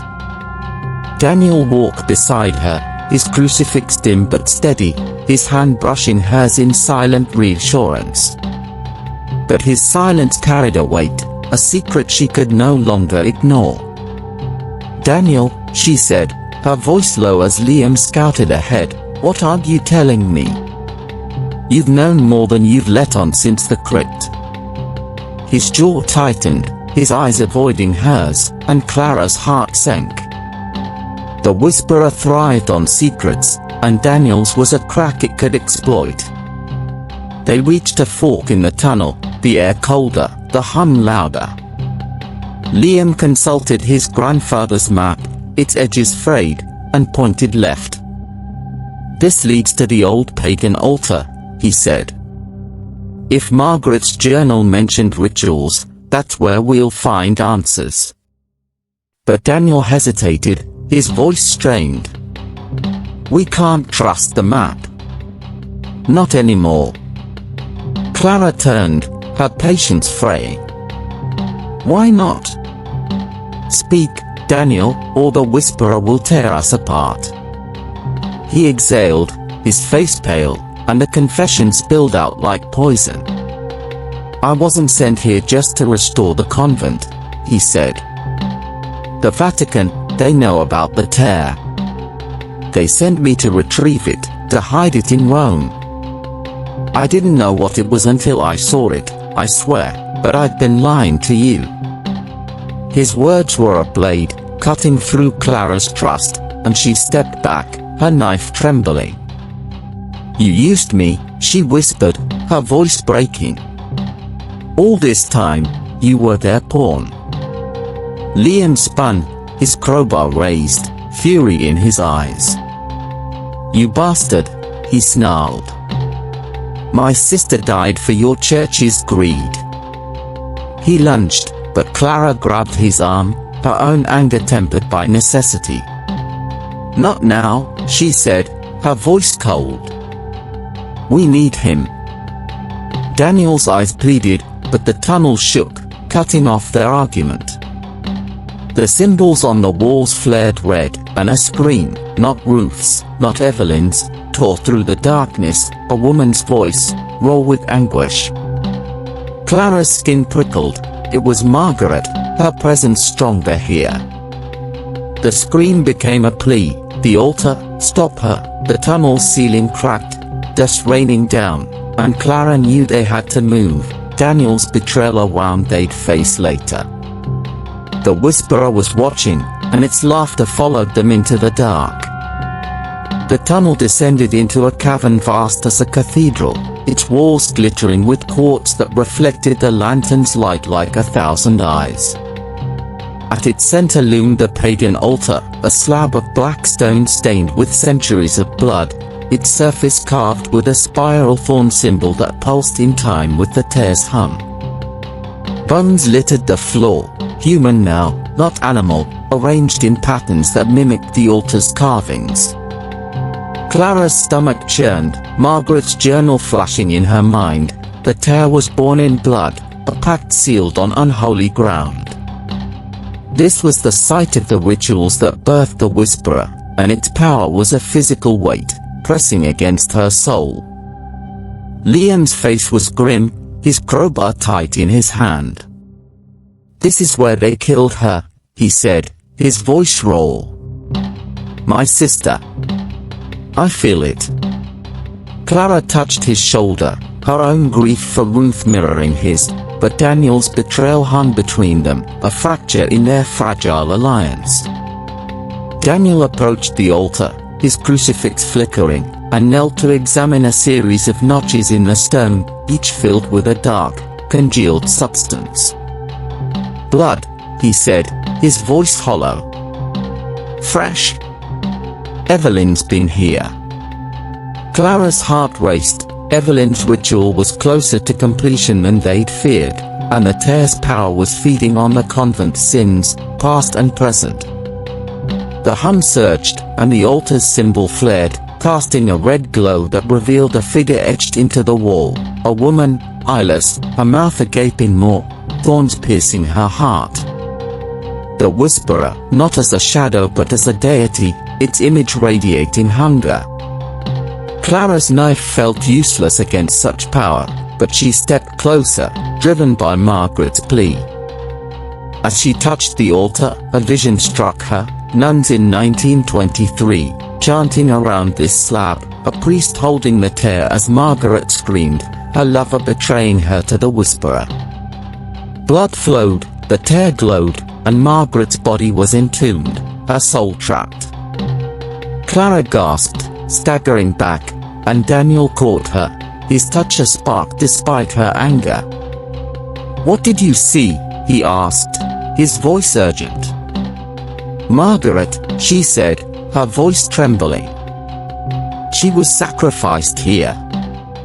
Evelyn's finishing what they started." Before they could process, the cavern shook, and a crack split the altar, oozing blood that formed a pool at their feet. The bones rose, assembling into a skeletal figure, not a nun, but a priest, its skull crowned with thorns. It lunged at Daniel, its claws raking his chest, and he fell, his crucifix skittering across the floor. Liam swung his crowbar, shattering the figure, but it reformed, its laughter the Whisperers. Clara grabbed the crucifix, its light flaring as she pressed it to the altar. The blood recoiled, the figure collapsing, but the hum grew louder, and Evelyn's chant echoed through the cavern, now joined by other voices, villagers, nuns, a chorus of the damned. Clara realized the ritual was summoning the Whisperer's full form, and they were running out of time. Liam pulled Daniel to his feet, blood staining his cassock, and Clara's heart twisted. Despite his lies, she couldn't lose him. The cavern was a crucible of horror, the pagan altar's blood pool spreading, its surface rippling as if something stirred beneath. Clara clutched Daniel's crucifix, its glow a frail shield against the Whisperer's growing power. Daniel leaned on Liam, his chest bleeding, his face pale but resolute. "I'm sorry," he whispered to Clara, his eyes pleading, but she turned away, her trust shattered even as her heart ached. Liam's map was useless now, the tunnels shifting, their walls closing in as the hum became a roar. Evelyn's chant was a tidal wave, and Clara felt the Whisperer's presence, vast, seductive, and ravenous, probing her mind, offering power in exchange for surrender. They fled the altar, the blood pool surging after them like a living thing, flooding the tunnel. The water was cold, viscous, and burned where it touched, eating through Clara's habit. "It's not water," Liam shouted, his voice hoarse. "It's the tear's will." They scrambled up a slope, the flood rising, bones and debris swirling in its current. The tunnel narrowed, forcing them to crawl, the blood lapping at their heels. Clara's knife caught on a root, snapping its blade, and she cursed, her last weapon gone. Daniel's crucifix flickered, its light dimming, and Clara felt the whisperer's voice in her mind, not a chorus but a single, silken tone. Join me, Clara. Your love, your pain, it's mine. Take the tear, and you'll be free. The temptation was a poison, promising absolution for her sins, power to save Daniel, Ruth, and Liam. She saw a vision, herself holding the tear, its glow bending the world to her will, Daniel at her side, the convent in ruins. But Margaret's face flashed, her eyes weeping blood, and Clara recoiled, clutching the crucifix tighter. No, she whispered, her voice a defiance. The flood surged, and the tunnel collapsed behind them, sealing their retreat. They emerged into a smaller chamber, its ceiling open to the storm above, rain pouring through like a baptism of wrath. Lightning illuminated a stone table, etched with a spiral thorn symbol, and on it lay a tattered page, Margaret's journal, its final entry intact. Clara grabbed the page, her hands shaking as she read, "The priest betrayed me, but the tear can be broken. Find the blessed dagger in the crypt, forged by the first abbess. Strike the heart, and the whisperer falls." The words were a lifeline, but the flood reached the chamber, and the whisperer's voice roared, no longer tempting but commanding, "You are mine." The rain turned red, the chamber's walls bleeding, and a figure rose from the flood, not Margaret, not Ruth, but Evelyn, her eyes glowing like the tear, her rosary a whip of thorns. "You've chosen death," she said, her voice a blend of hers and the whisperer's, and the chamber shook, the storm's lightning striking the table, splitting it in two. Clara, Daniel, and Liam stood back to back, the crucifix their only light, as Evelyn advanced, the flood rising to claim them. The chamber was a crucible of chaos, the red rain pouring through the cracked ceiling like a wound in the heavens. Clara clutched Daniel's crucifix, its fading glow a frail bulwark against the blood-tinged flood rising around their ankles. Evelyn stood before them, her eyes blazing with the tear of Mary's crimson light, her rosary of thorns writhing like a living thing. The stone table, split by lightning, smoked in the storm's fury, and Margaret's journal page, now soaked, clung to Clara's hand, its words about the blessed dagger a desperate hope. Daniel and Liam flanked her, their faces grim, Daniel's chest wound bleeding through his cassock, Liam's crowbar slick with the flood's viscous filth. The whisperer's presence was a weight, its laughter weaving through Evelyn's chant, a hymn of domination that shook the cavern's walls. "You've defied her for the last time," Evelyn said, her voice a grotesque blend of her own and the whisperer's, each word dripping with malice. She raised her thorn rosary, and the flood surged, a wave of blood and bone that slammed into Clara, knocking her to her knees. Daniel yanked her up, his arm around her waist, his touch a spark of defiance against the darkness. "We need to get to the crypt," Clara shouted, her voice nearly lost in the storm. "The dagger's our only chance." Liam swung his crowbar at Evelyn, but she sidestepped with unnatural grace, her rosary lashing out, its thorns slicing his arm. He cursed, blood mixing with the flood, but his eyes burned with resolve. "Go," he yelled. "I'll hold her." Clara hesitated, Margaret's plea echoing in her mind, but Daniel pulled her toward a tunnel opening, the flood chasing them like a predator. Evelyn's chant grew louder, and the cavern's walls bled faster, the spiral thorn symbols flaring red. Shadows rose from the flood, nuns, villagers, their faces poised, their hands clawing. Clara's crucifix flared, scattering them, but Evelyn's rosary whipped through the air, wrapping around Liam's leg. He roared, smashing the thorns with his crowbar, but Evelyn advanced, her eyes locked on Clara. "Your soul is hers," she hissed, and the flood surged again, torrent that swept Liam off his feet, dragging him toward the chamber's depths. Clara screamed his name, lunging forward, but Daniel held her back, his voice breaking. "He's gone, Clara. We can't save him now."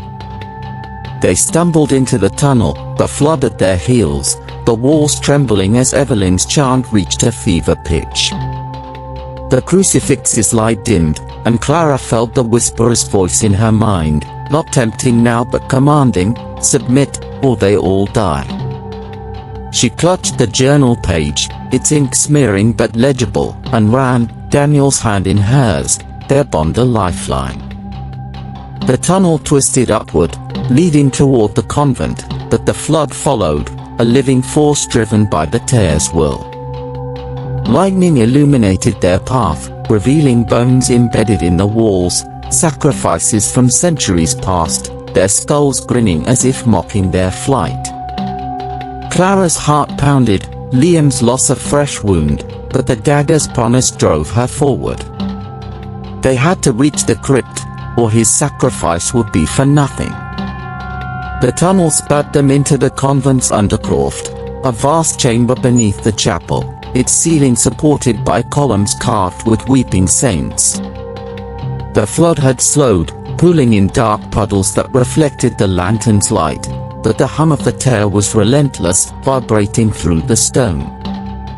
Clara's breath came in gasps, her habit soaked with blood and rain, Daniel's crucifix her only weapon against the darkness. His wound had worsened, blood staining his cassock, but he stood firm, his eyes locked on hers. "We're close," he said, his voice hoarse. "The crypt's above us. We'll find the dagger." Clara nodded, but Liam's absence was a void, and Daniel's Vatican betrayal still stung, a crack in her trust she couldn't mend. They navigated the undercroft, its air thick with mildew and the scent of old death. The columns loomed like sentinels, their saintly faces distorted, their eyes seeming to follow Clara's steps. The journal page, now crumpled, mentioned the blessed dagger, forged by the first abbess to bind the whisperer. Clara clung to its hope, but the hum grew louder, and the puddles began to ripple, forming shapes, faces, hands, clawing at the surface. "It's here," Clara whispered, her voice trembling. Daniel raised the crucifix, its light faltering, and they hurried toward a spiral staircase leading to the crypt. But a figure emerged from the shadows, Ruth, her habit torn, her eyes flickering between red and human, her hands clutching Clara's stolen crucifix. "Ruth!" Clara cried, hope flaring, but Ruth's face twisted, a mix of pain and malice. "You left me," she rasped, her voice layered with the whisperers. "You chose him." She pointed at Daniel, her crucifix glowing unnaturally, its light red, not gold. Clara stepped forward, her voice pleading. "Fight it, Ruth. You're stronger than the whisperer." But Ruth laughed, a sound that chilled Clara's blood, and raised the crucifix like a weapon. The puddles surged, forming shadowy figures, nuns with bleeding eyes, their chants merging with Evelyn's, echoing from above. Daniel pushed Clara behind him, his own crucifix raised, but Ruth's eyes locked on hers, and Clara saw a flicker of her friend beneath the possession. "Help me," Ruth whispered, a human plea, before her body convulsed, and she lunged, the crucifix aimed at Clara's heart. Daniel tackled Ruth, pinning her to the ground, but her strength was unnatural, her nails raking his face. Clara grabbed a fallen candelabrum, smashing it against Ruth's arm, and the stolen crucifix skittered across the floor.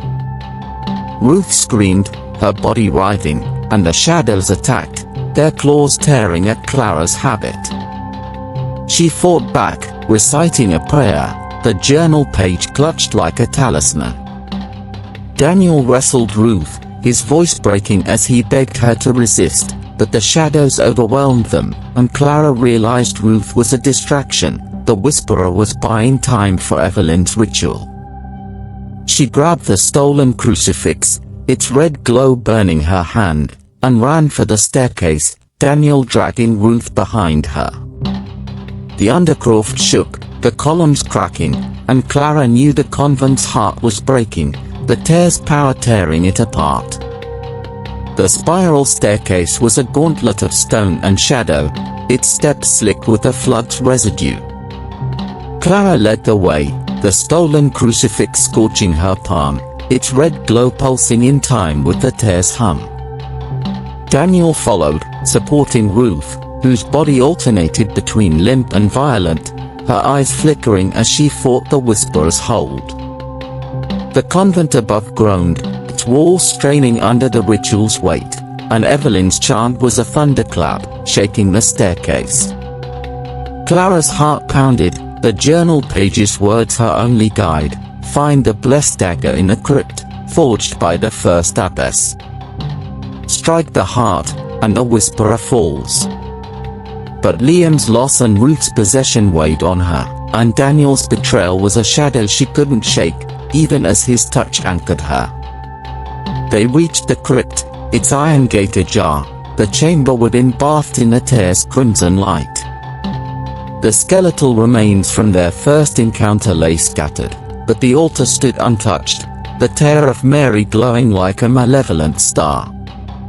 Clara's eyes scanned the alcoves, searching for the dagger, but the hum was deafening, and the Whisperer's voice filled her mind, no longer a whisper but a roar: you cannot destroy me.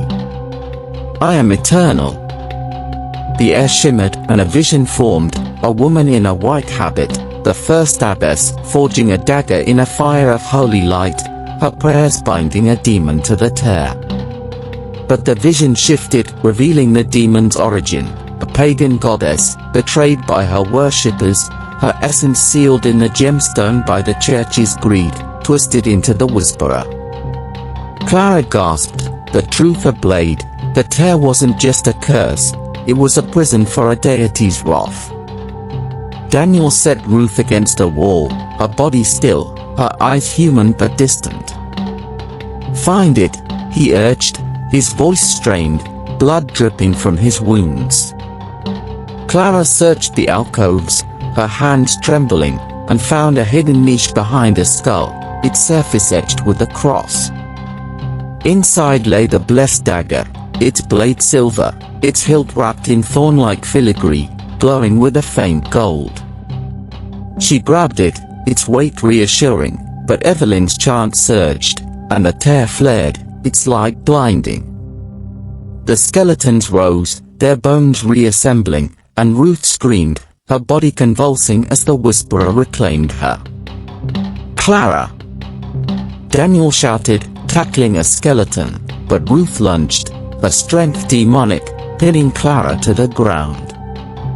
The dagger skittered across the floor, and Clara fought, the stolen crucifix burning her hand, its red glow merging with the tears. Evelyn appeared at the crypt's entrance, her rosary dripping blood, her eyes pure crimson. The Whisperer rises, she intoned, and the chamber shook, the altar cracking. Clara kicked Ruth off, scrambling for the dagger, but the skeletons closed in, their claws raking her arms. Daniel fought to reach her, his crucifix dim, and Ruth's screams became the Whisperer's laughter, a sound that tore at Clara's soul. She grabbed the dagger, its glow flaring, and stood, facing Evelyn, the tear between them. This ends now, Clara said, her voice a defiance, but Evelyn's smile was a promise of doom, and the Whisperer's power surged, the crypt becoming a battlefield of bone, blood, and unholy light. The crypt was a maelstrom of bone and blood, the tear of Mary's crimson glow pulsing like a dying star. Clara gripped the blessed dagger, its golden light a faint hope against the Whisperer's roar, which shook the chamber's walls. Evelyn stood at the altar, her thorn rosary dripping with blood, her crimson eyes radiating zeal as her chant summoned the skeletal remains to life. Ruth, possessed, pinned Clara to the ground, her nails clawing at her throat, her voice a guttural snarl, "You'll join us, sinner." Daniel fought off the skeletons, his crucifix dim, blood streaming from his wounds, but his eyes locked on Clara, a desperate plea for her to survive. The Whisperer's presence was a suffocating force, its laughter weaving through Evelyn's hymn, promising eternal torment. Clara twisted beneath Ruth, her free hand clutching the stolen crucifix, its red glow burning her palm. She pressed it against Ruth's chest, reciting a prayer through gritted teeth, "In the name of the Father, deliver her soul." Ruth screamed, her body convulsing, and for a moment, her eyes flickered human, filled with terror and regret. "Clara! I'm sorry," she gasped, her voice her own, and with a surge of strength, she tore free, lunging not at Clara but at Evelyn. The Mother Superior staggered, her chant faltering, as Ruth's hands clawed at her rosary, thorns piercing her flesh. "You'll not have her!" Ruth cried, her voice breaking, and the tear's light flared, blinding. The skeletons swarmed Ruth, their claws raking her body, but she held Evelyn, giving Clara a chance. Clara scrambled to her feet, the dagger in hand, and charged the altar, its thorns writhing like serpents. Daniel tackled a skeleton, his crucifix shattering against its skull, and shouted, "Now, Clara!"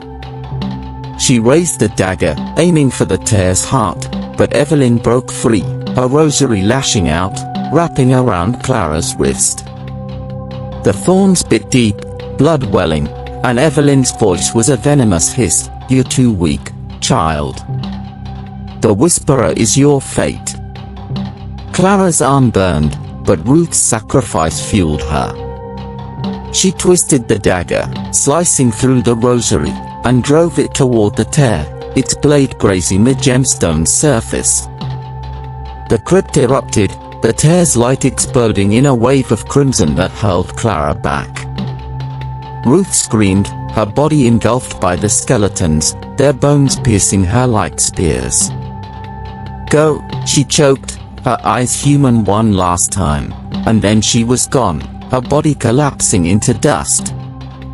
Evelyn laughed, her chant resuming, but the dagger's graze had cracked the tear, its hum faltering. Clara crawled to Daniel, his wounds grave, and helped him up, the stolen crucifix her only shield.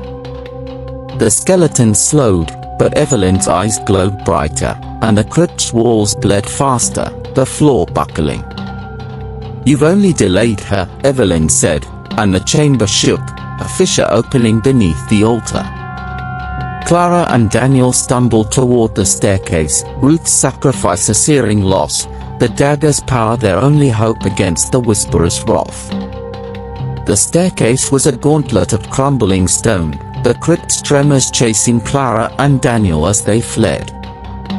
The stolen crucifix burned in Clara's hand, its red glow a twisted mockery of faith, while the blessed dagger, clutched tight, glowed gold, a faint promise of salvation. Daniel leaned on her, his cassock soaked with blood, his breath ragged, but his eyes held a fierce determination. "We can't let Ruth's death be for nothing," he said, his voice hoarse. Clara nodded, her heart a tangle of grief for Ruth, anger at Daniel's betrayal, and a love she couldn't deny. The convent above groaned, its walls straining under the tear's power, and Evelyn's chant echoed, a relentless summons that twisted the air. They emerged into the chapel, its sanctity defiled. The stained glass saints wept blood, their faces melting into grotesque masks, and the crucifix above the altar hung inverted, its Christ figure charred. Candles flickered, their flames blue and unnatural, casting shadows that danced like demons. The pews were splintered, hymnals torn and scattered, and the air was thick with the stench of sulfur. Clara's stomach churned. This was no longer a house of God, but the Whisperer's domain. The hum was deafening, and the floor pulsed, the spiral thorn symbol glowing beneath the altar, a mirror to the crypt's heart. "The dagger," Clara said, her voice steady. "We need to strike the tear again, here, where it's weakest." Before they could move, Evelyn appeared at the chapel's entrance, her black robes flowing like liquid shadow, her thorn rosary coiling around her arm. Her eyes were pure crimson, her face a mask of fanaticism, but her voice carried a human pain that startled Clara. "You don't understand," Evelyn said, stepping forward, the floor cracking beneath her. "The Whisperer is justice. The church betrayed my sister, Margaret. They used her, loved her, then buried her alive to hide their sin. I'll finish what she couldn't, and the tear will burn their hypocrisy to ash."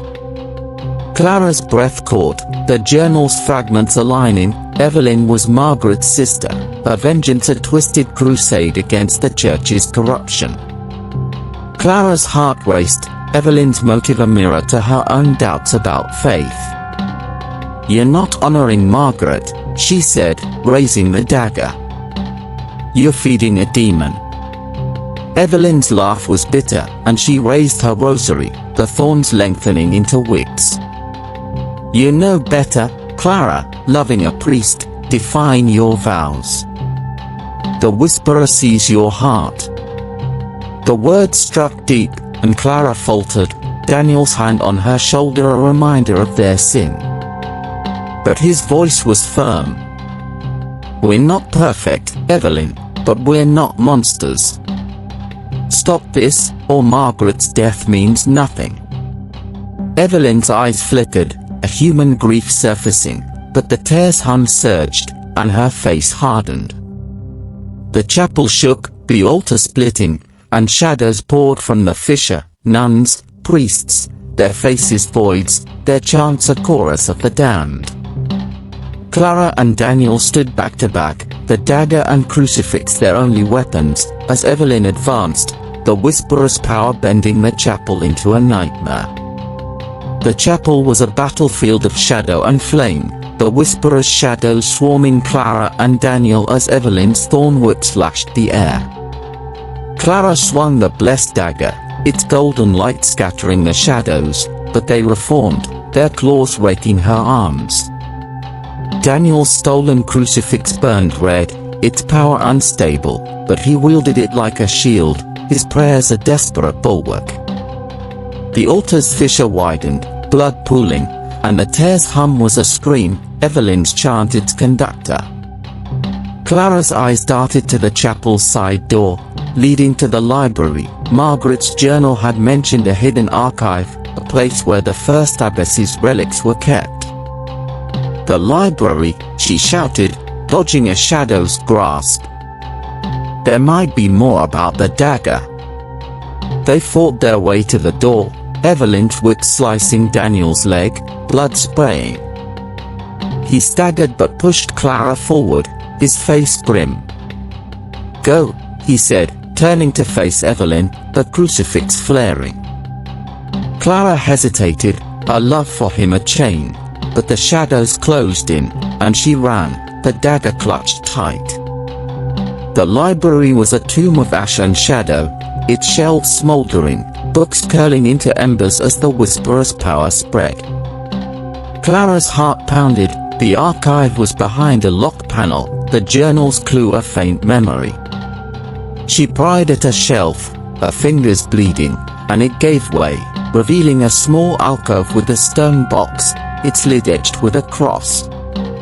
Inside was a parchment, brittle but intact, detailing the dagger's forging. "Blessed by the abbess's blood, it binds the Whisperer's heart. Strike true, or all is lost." The library shook, flames erupting as Evelyn's chant reached the convent's core. Clara grabbed the parchment, but a shadow loomed. Daniel, bloodied and limping, the stolen crucifix shattered in his hand. "Evelyn's coming," he gasped, collapsing against a shelf. Clara knelt beside him, her anger at his betrayal dissolving in the face of his sacrifice. "You came back," she whispered, her hand on his cheek. His eyes met hers, raw with guilt and love. "I lied to you, Clara, but not about this," he said, and kissed her, a brief, desperate flame against the darkness. The flames roared, the library an inferno, and Clara pulled him up, the dagger and parchment her only hug. But Evelyn's voice echoed, closer now, and the shadows surged, their claws forming a cage around them. Daniel pushed Clara toward the alcove, his voice fierce. "Find the tear's heart. I'll hold them." He grabbed a burning book, wielding it like a torch, and faced the shadows, his blood staining the floor. Clara's heart broke, but she climbed into the alcove, the stone box ceiling behind her. The library burned, Daniel's screams mingling with the whisperer's laughter, and Clara realized he'd given himself to save her. The alcove led to a hidden passage, its walls etched with prayers, and Clara ran, the dagger glowing, her love for Daniel a fire that fueled her. But the passage ended at a sealed door, its locked the spiral thorn symbol, and the hum was deafening, the whisperer waiting beyond. Clara's hand shook, the parchment's warning clear, strike true, or lose everything. The sealed door was a barrier of blackened wood, its spiral thorn lock pulsing with the tear of Mary's crimson light. Clara stood alone, the blessed dagger in one hand, the parchment in the other, Daniel's sacrifice a wound that bled with every heartbeat. The hidden passage's prayer-etched walls glowed faintly, a testament to the first abbess's faith, but the whisperer's hum was a tidal wave, drowning her resolve. The library's inferno roared behind her, the convent collapsing under Evelyn's ritual, and Clara knew she was at the heart of the tear's power, a chamber where the whisperer's essence waited, ready to claim her. She pressed the dagger's blade to the lock, its golden light flaring, and the door groaned open, revealing a void of red and shadow. The chamber was a nightmare, its walls flesh-like, pulsing with veins that bled black ichor. At its center floated the tear of Mary, no longer on an altar but suspended in a web of thorns, its glow a supernova that burned Clara's eyes. Shadows swirled around it, faces of the damned, Margaret, Ruth, and now Daniel, their eyes weeping blood, their voices pleading for release. The whisperer's form emerged, not a goddess but a colossus of shadow and flame, eyeless, its mouth a maw of thorns. "You've come to me, Clara," it said, its voice a chorus of her fears. "Your heart is mine, your love, your guilt, your child." Clara froze, the last word a blade through her soul. "Child?" Her hand drifted to her abdomen, truth she'd buried since the scandal at her old convent, a pregnancy she'd denied, even to herself, a secret the whisperer now wielded like a weapon. The revelation shattered her, her faith and strength crumbling. The shadows lunged, their claws grazing her, and Clara fell to her knees, the dagger slipping from her grasp. The whisperer's laughter was a storm, and Evelyn appeared, her crimson eyes triumphant, her thorn rosary a crown of pain. "You know, Savior," she said, stepping through the shadows. "You're a mother, a sinner, just like Margaret. The whisperer will take your child, as it took hers." Clara's mind reeled, Margaret had been pregnant too, her betrayal sealed by a child the church couldn't allow. Evelyn's vengeance was not just for her sister, but for a family destroyed by dogma, and Clara's own secret mirrored it, a sin the whisperer fed on. Clara crawled toward the dagger, her hand closing around its hilt, the golden light flaring as she stood, defiance rising through her despair. "My child isn't yours," she said, her voice raw, and swung the dagger at the tear, its blade striking true. The gemstone screamed, a sound that tore at reality, and the chamber buckled, thorns lashing out, piercing Clara's arms. Evelyn lunged, a rosary choking Clara's throat, but the dagger's light burned brighter, the whisperer's form fracturing. The shadows wailed, Margaret's face clear among them, her voice a whisper, strike again. Clara fought Evelyn off, blood streaming, and raised the dagger, but the tear pulsed, and the chamber collapsed, a void opening beneath her. She fell, the dagger clutched tight, the whisperer's laughter swallowing her screams, her child's existence a secret that changed everything. The void was a maw of shadow and thorn, swallowing Clara as the chamber collapsed. She fell, the blessed dagger clutched in her bloodied hand, its golden glow a fading star against the whisperer's crimson tide. The tear of Mary's scream echoed, a sound that tore at her soul, and the thorns piercing her arms pulsed, their venom burning through her veins. Her pregnancy, the secret she buried under guilt and denial, was a weight that anchored her, even as the whisperer's voice roared, your child is mine, Clara. Yield, and it lives. The vision of Margaret, pregnant and betrayed, flashed in her mind, a mirror to her own fate, and Clara's resolve wavered, the dagger trembling in her grip. She landed on a platform of jagged stone, suspended in a surreal abyss where the walls writhed like flesh, veined with black ichor. The tear hovered above, its cracks radiating light, thorns coiling around it like a cage. Evelyn stood nearby, her crimson eyes unyielding, her thorn rosary a whip that lashed the air. You're no different from Margaret, she spat, her voice raw with grief and zeal. The church took her child, her life, and called it sin. I'll free the whisperer to burn their lies. Clara staggered to her feet, the dagger's glow flaring, and faced Evelyn, her voice steady despite the pain. You're not saving Margaret. You're damning us all. The whisperer's form solidified, a colossus of flame and shadow, its eyeless face a maw of thorns, its presence a suffocating hunger. It spoke, not with words but with images, Clara holding her child, safe, the convent in ruins, Daniel alive at her side. Take the tear, it urged, its voice a seductive caress. Rule with me, and all you love will be spared. The temptation was a blade, cutting through her faith, her fear for her unborn child a crack the whisperer exploited. But Daniel's face, his sacrifice in the library, his love despite his lies, grounded her.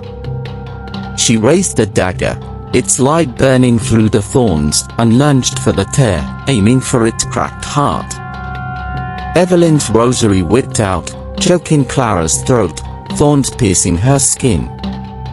The whisperer's laughter shook the void, and the platform cracked, shards falling into the abyss. Clara clawed at the rosary, blood streaming, and drove the dagger forward, its blade grazing the tear again. The gemstone shrieked, a wave of crimson light hurling Clara and Evelyn apart, the platform splintering. Clara clung to a thorn-covered ledge, the dagger slipping from her grasp, falling into the void. Evelyn screamed, her body caught in the tear's light, her rosary disintegrating. Margaret, she cried, a human plea, and then she was gone, swallowed by the abyss, her vengeance unfulfilled. The tear pulsed, its cracks widening, but the whisperer's power surged, and Clara felt its grip tighten, her child's fate a noose around her heart. Clara awoke in the convent's ruins, the storm's rain lashing her face, the sky a bruise of lightning and shadow. The void had spat her out, the tear's power fracturing reality, and the convent was a skeleton of stone and ash, its walls collapsed, its stained glass saints shattered. The blessed dagger was gone, lost in the abyss, and Clara's hands were empty, her body battered, her throat raw from the rosary's thorns. The whisperer's hum was faint but persistent, a reminder that the tear still lived, its heart unbroken.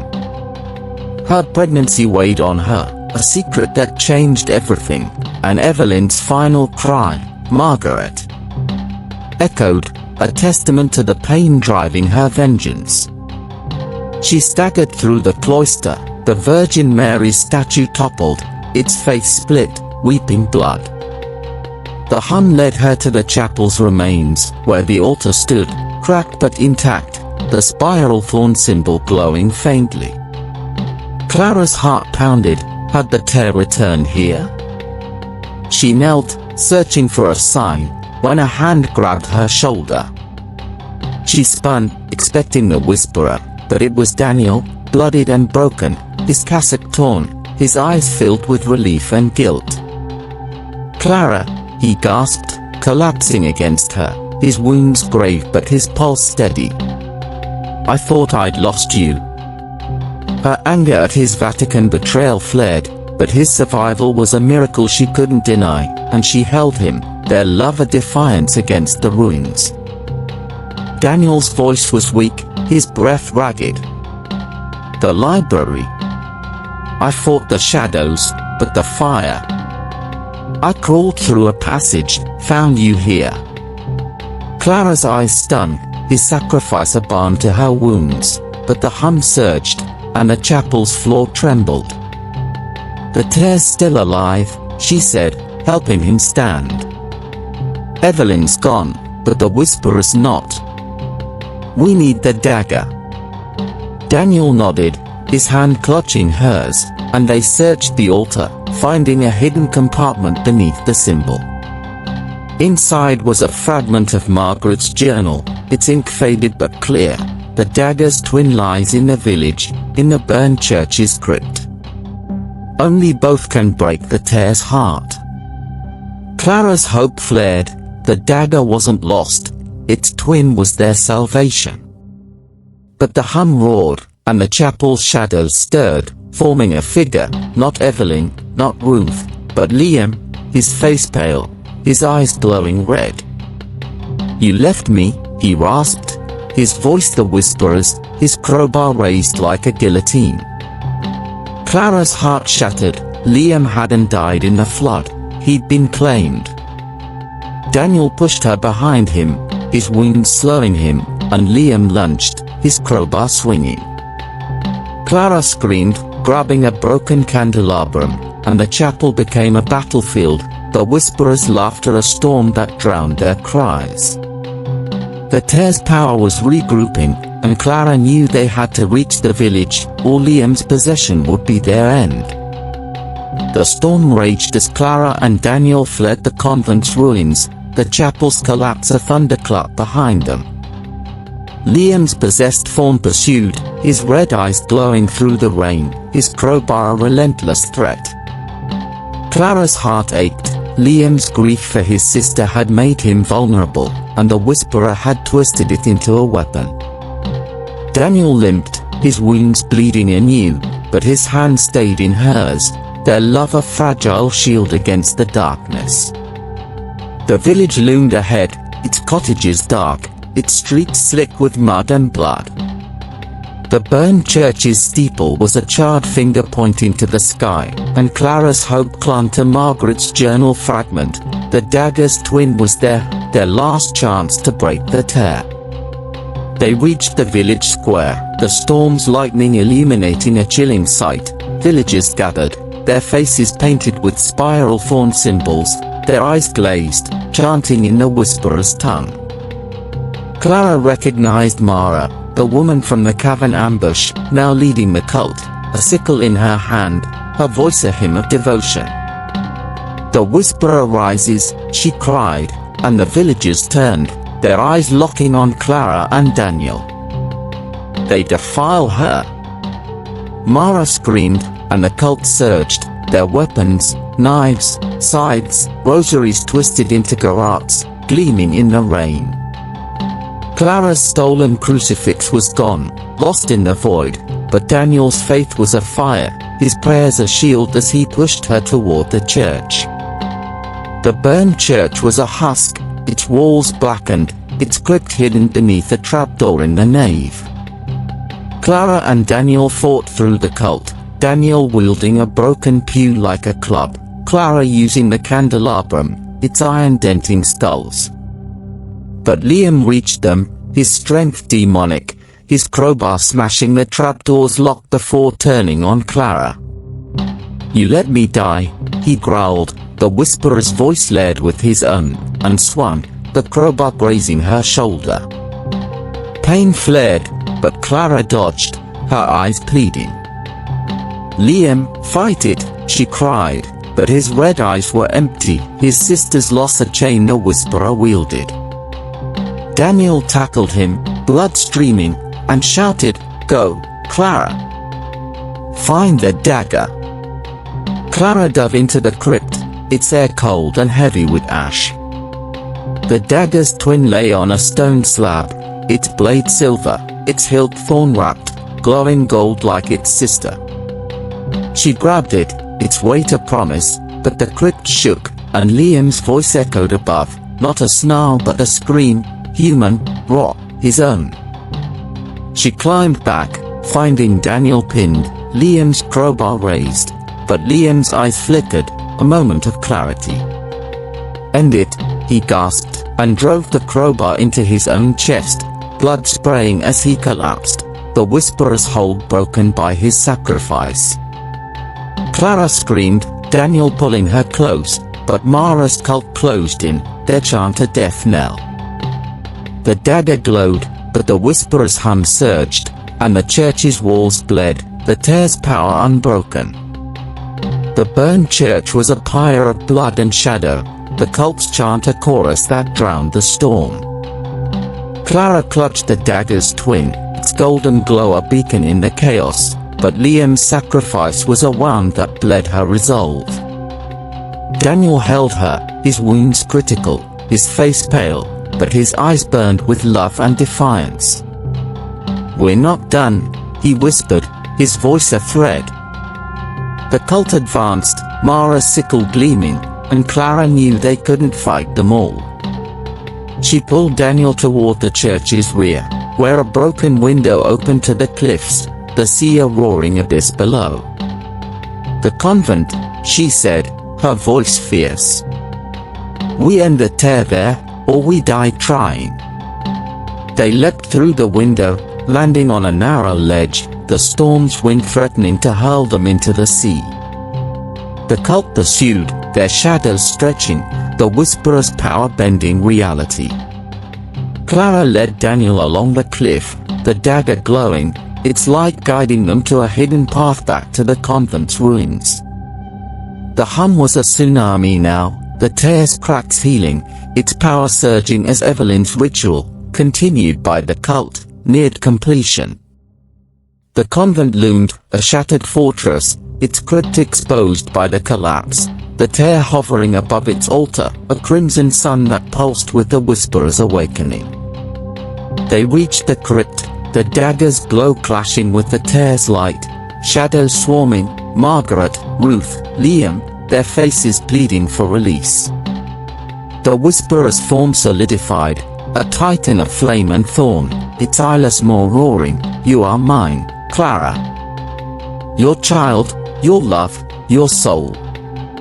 Clara's pregnancy was a fire in her heart, her fear for her child a chain, but Daniel's hand in hers was a vow. "We do this together," he said, and they charged the altar, the dagger raised. But Mara's cult burst in, their weapons drawn, and the whisperer's power erupted, the crypt's walls collapsing, the tear flaring like a supernova. Clara swung the dagger, its blade striking the tear, and the world shattered, a void opening beneath them. Daniel's scream mingled with hers as they fell, the dagger's light fading, the whisperer's laughter a promise that Act 3 would be their end, or their salvation. The cliffhanger hung in the air, Clara, pregnant and broken, trapped in a void with Daniel, the dagger's twin their only weapon, the whisperer fully awake, its cult ascendant. The convent was gone, but the tear lived, and Clara's child was its prize.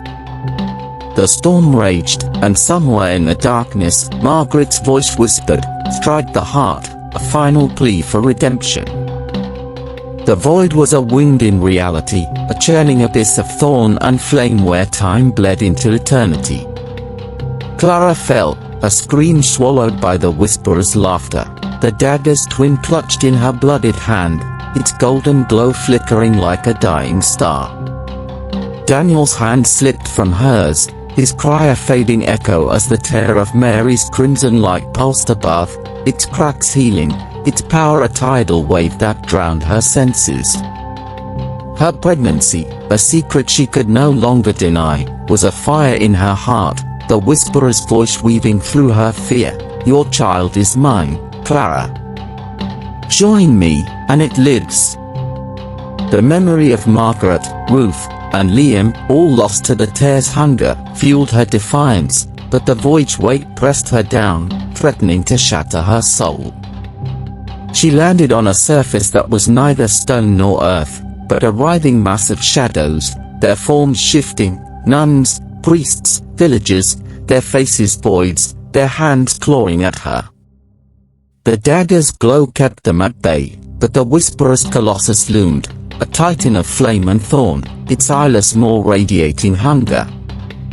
"You cannot win," it roared, its voice a chorus of the damned, and the shadows surged, their claws grazing her habit. Clara swung the dagger, its light scattering them, but her body ached, blood streaming from the thorns that had pierced her in the crypt. Her child's presence was a pulse within her, a reason to fight, but the void twisted her thoughts, showing visions, a child grown, wielding the tear, its eyes crimson, the world in flames. A hand grabbed her, not a shadow but human, and Clara spun, the dagger raised. It was Daniel, his cassock torn, his face blooded, his eyes raw with relief and guilt. "Clara," he gasped, pulling her close, his wounds grave but his will unbroken. "I thought I'd lost you." His touch was a lifeline, their love a sin the whisperer exploited, but in the void, it was her strength. She clung to him, the dagger between them, and his lips brushed her forehead, a silent vow. "We end this together," he said, his voice hoarse, and Clara nodded, her trust in him scarred by his Vatican betrayal but unbroken by their shared fight. The shadows regrouped, and the whisperer's form grew, its thorns coiling toward the tear, which hovered like a crimson sun, its hum a scream that shook the void. They ran, the shadows in pursuit, the void shifting into a surreal convent, corridors of bleeding stone, stained glass saints with melting faces, altars of bone. The dagger's light guided them, but the whisperer's voice was relentless, "Your child will serve me, as Margaret's would have." Clara's heart clenched, Margaret's unborn child, a secret Evelyn had died for, was the key to the whisperer's plan, to birth a vessel through a holy bloodline. Her own pregnancy was no coincidence, the whisperer had chosen her, drawn by her scandal, her sin. Daniel's hand tightened on hers, and they reached a door of thorns, the dagger's glow unlocking it, revealing a new nightmare beyond, a battlefield where the whisperer's power was absolute. The door opened to a desolate plain, a wasteland of ash and bone under a sky of roiling crimson, the tear of Mary a bleeding sun at its zenith. Clara and Daniel stepped through, the dagger's twin glowing in her hand, its light a frail shield against the whisperer's dominion. The ground was littered with relics, crucifixes, rosaries, torn habits, remnants of those who'd fallen to the tear's curse. Shadows roamed the plain, not just nuns but warriors, priests, and pagans, their forms twisted, their eyes glowing red, chanting in the whisperer's tongue. The hum was a heartbeat, pulsing through the ash, and Clara felt her child stir, a flicker of life the whisperer coveted. Daniel's wounds bled anew, his face pale, but his eyes burned with resolve, his hand never leaving hers. The battlefield was alive, the ground shifting into altars, crypts, and cloisters, each a memory of St. Agnes Convent's sins.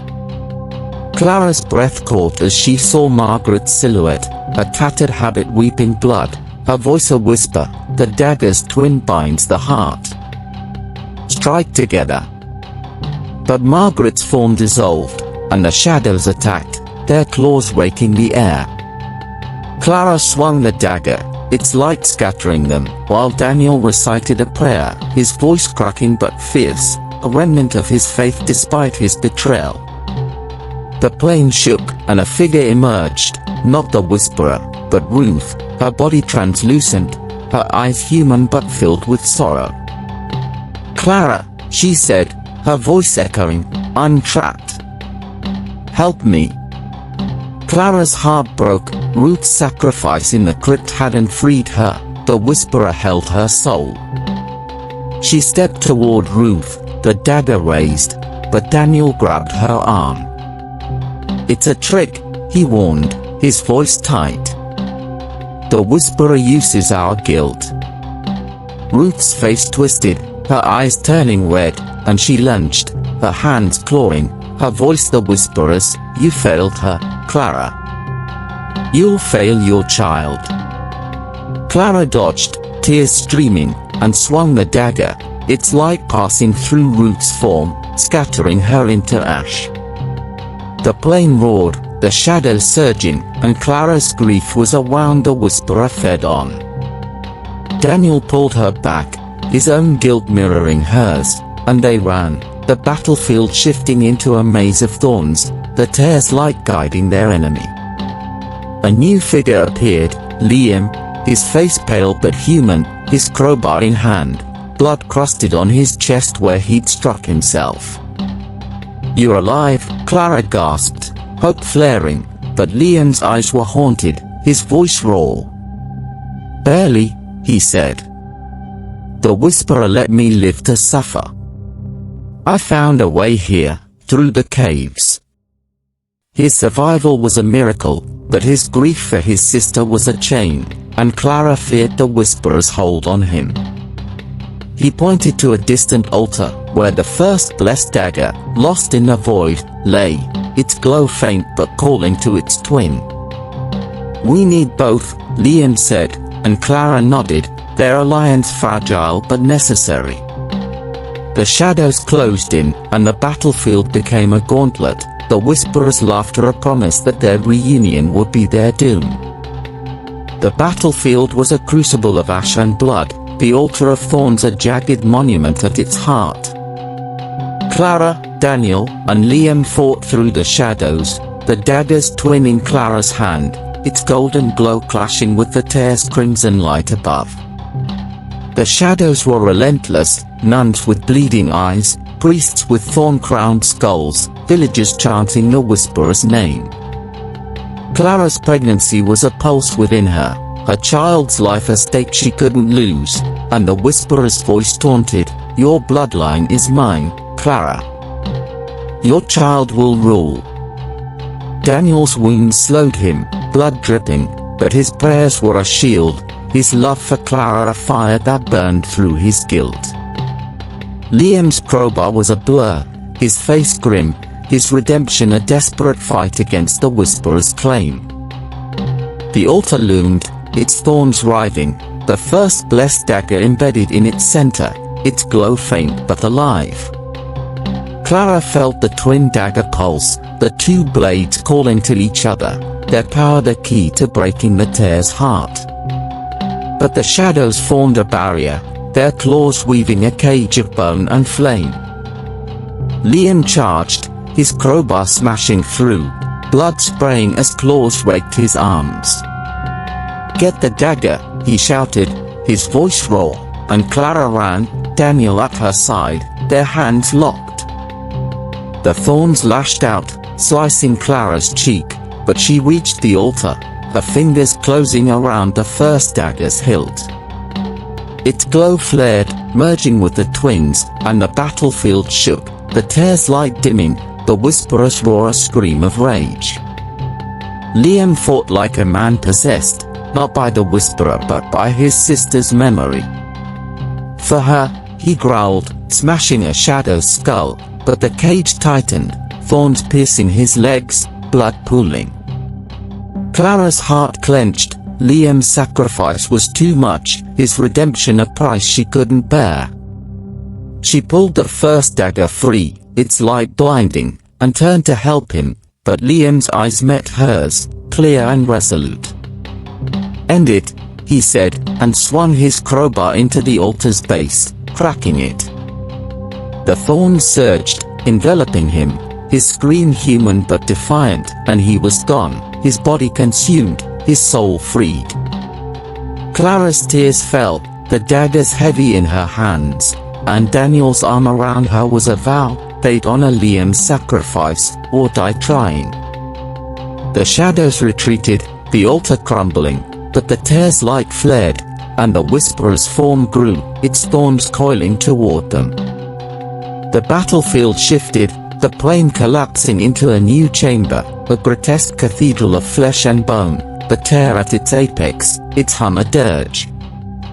Clara held both daggers, their light a beacon, but the Whisperer's voice was a blade. "You'll lose him, Clara. Your child needs a mother, not a martyr." Daniel's face was pale, his wounds critical, and Clara knew the Whisperer was right. Her love for him, her child, was her weakness. But Margaret's whisper returned, faint but clear, "Strike together." Clara and Daniel faced the tear, their daggers raised, their love a defiance against the darkness, but the cathedral's walls closed in, the Whisperer's power absolute. The cathedral of flesh was a blasphemy, its walls pulsing with veins of black ichor, its ceiling a canopy of thorns that wept blood. The tear of Mary hung at its center, a crimson heart beating with the Whisperer's life, its cracks sealed, its power surging. Clara stood with Daniel, the blessed daggers in her hands, their golden light clashing with the tear's glow, a battle of faith against damnation. Her pregnancy was a fire within her, her child's life a stake she'd died to protect, and the Whisperer's voice was a storm. "You cannot break me, Clara. Your child is my vessel, your love my chain." Daniel's wounds bled, his cassock a map of pain, but his eyes held hers, a vow that transcended their sins. The cathedral was alive, its floor rippling with faces, Margaret, Ruth, Liam, their souls trapped, their voices pleading for release. Clara's heart broke, their sacrifices a weight she carried, but the dagger's light gave her strength. She and Daniel advanced, the thorns lashing out, slicing their arms, blood mixing with the ichor. The Whisperer's colossus formed, a titan of flame and shadow, its maw a vortex of thorns, its presence a hunger that devoured hope. "Strike and you lose him," it taunted, and Clara saw a vision, Daniel falling, his body broken, her child alone. She faltered, the daggers trembling, but Daniel's hand covered hers, his voice steady. "We're stronger together," he said, and kissed her, a desperate claim against the darkness, their love a weapon the Whisperer couldn't break. The cathedral shook, the tear's light flaring, and the shadows surged, their claws forming a barrier around the gemstone. Clara and Daniel fought, the daggers a blur, their light scattering the shadows, but the thorns tightened, piercing Daniel's chest. He gasped, blood spilling, but held Clara's hand, guiding the daggers toward the tear. "Now," he whispered, and they struck together, the blades piercing the tear's heart. The gemstone screamed, a sound that tore reality, and the cathedral buckled, the Whisperer's form fracturing, its thorns disintegrating. The shadows wailed, their faces freed, Margaret, Ruth, Liam, their souls rising in golden light, their voices a chorus of thanks. But the tear's light exploded, a crimson wave that hurled Clara and Daniel apart. She landed on the cathedral's edge, the daggers still in her hands, but Daniel lay motionless, blood pooling, his eyes dim. "No!" Clara screamed, crawling to him, a child's pulse a frantic beat within her. The whisperer's laughter faded, its form collapsing, but the tear remained, its heart cracked but alive, its power seeping into the void.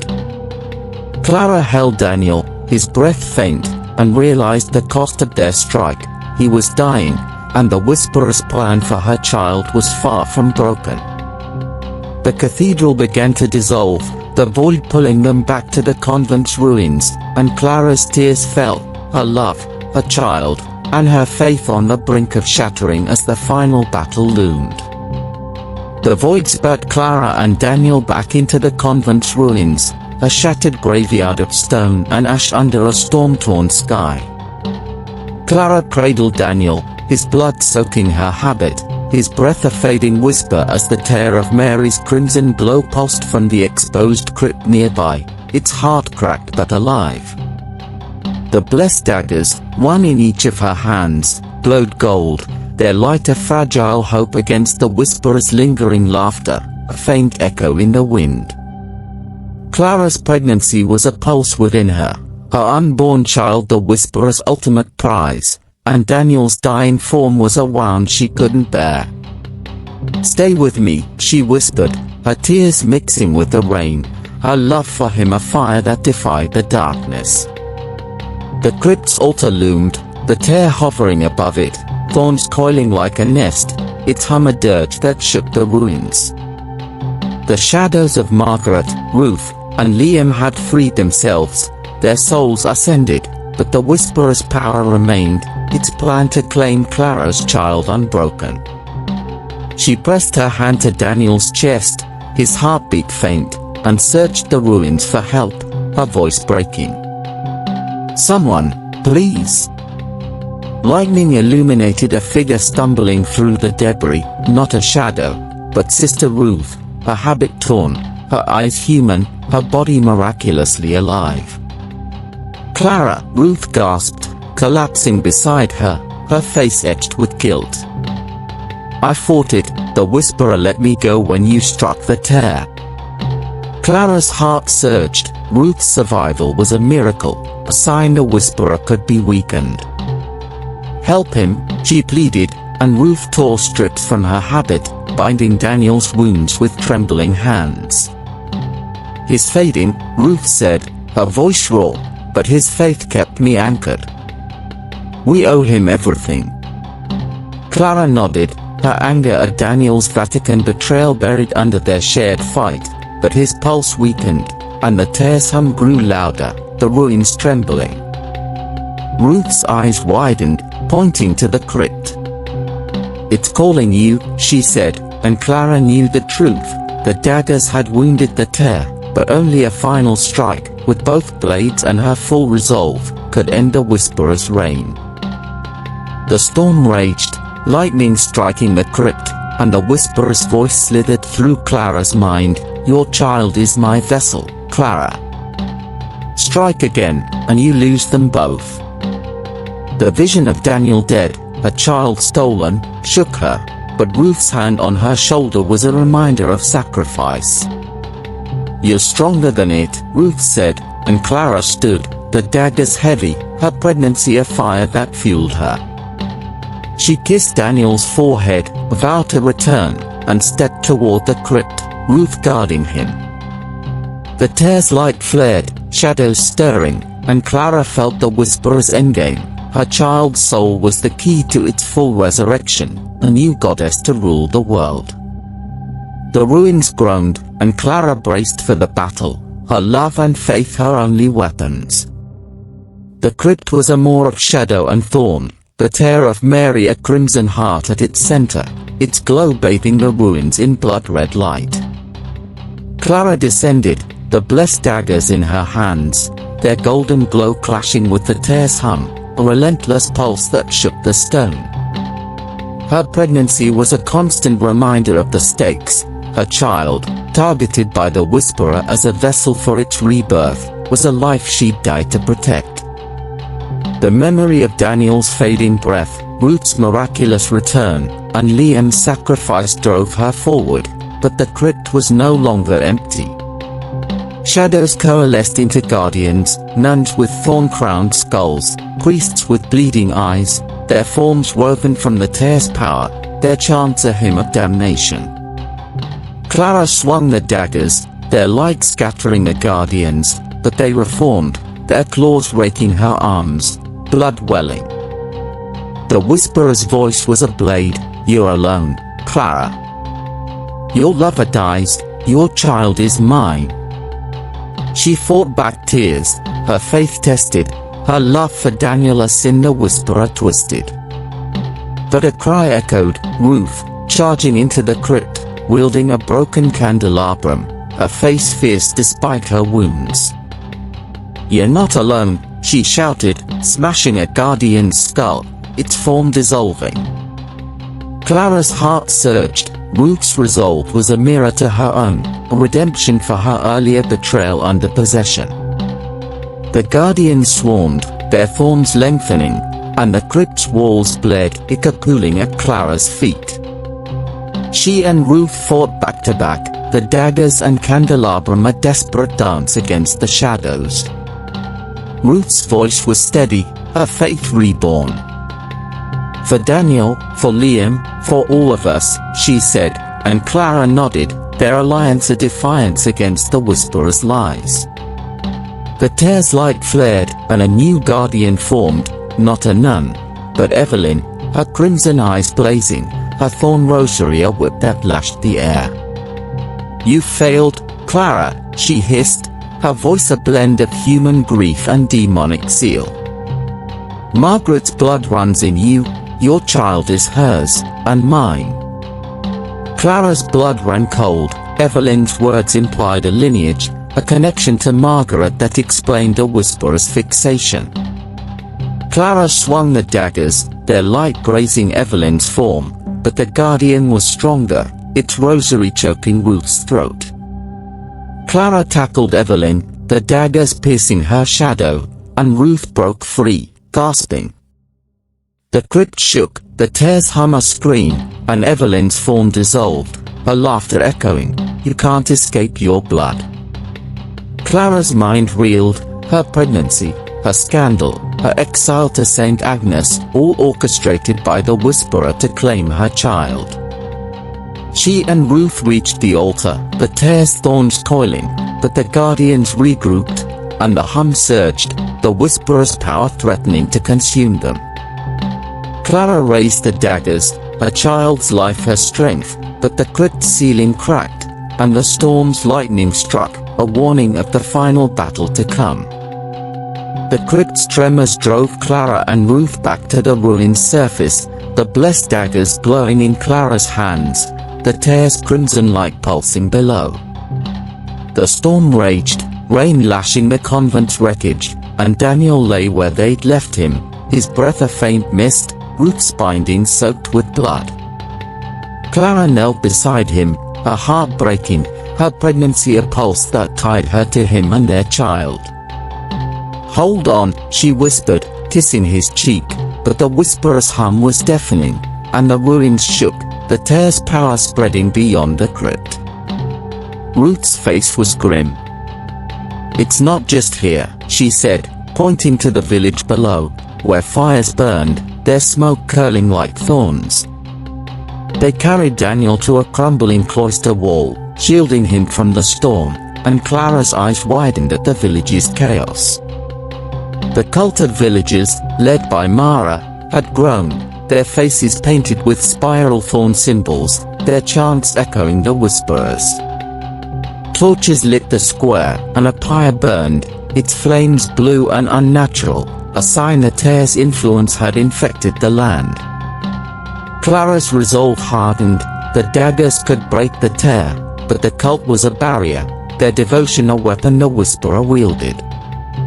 "We need to stop them," she said, but Ruth shook her head. "We can't fight an army. We need help." A rustle in the ruins startled them, and Clara raised the daggers, expecting a shadow. Instead, a figure emerged, an old woman, her face weathered, her eyes clear, clutching a rosary untainted by thorns. "You're the nun," she said, her voice firm. "I'm Agnes, Liam's grandmother. I've seen the Whisperers work since I was a girl. My grandson died for you, don't let it be in vain." Clara's heart clenched. Liam's family, untouched by the cult, was a spark of hope.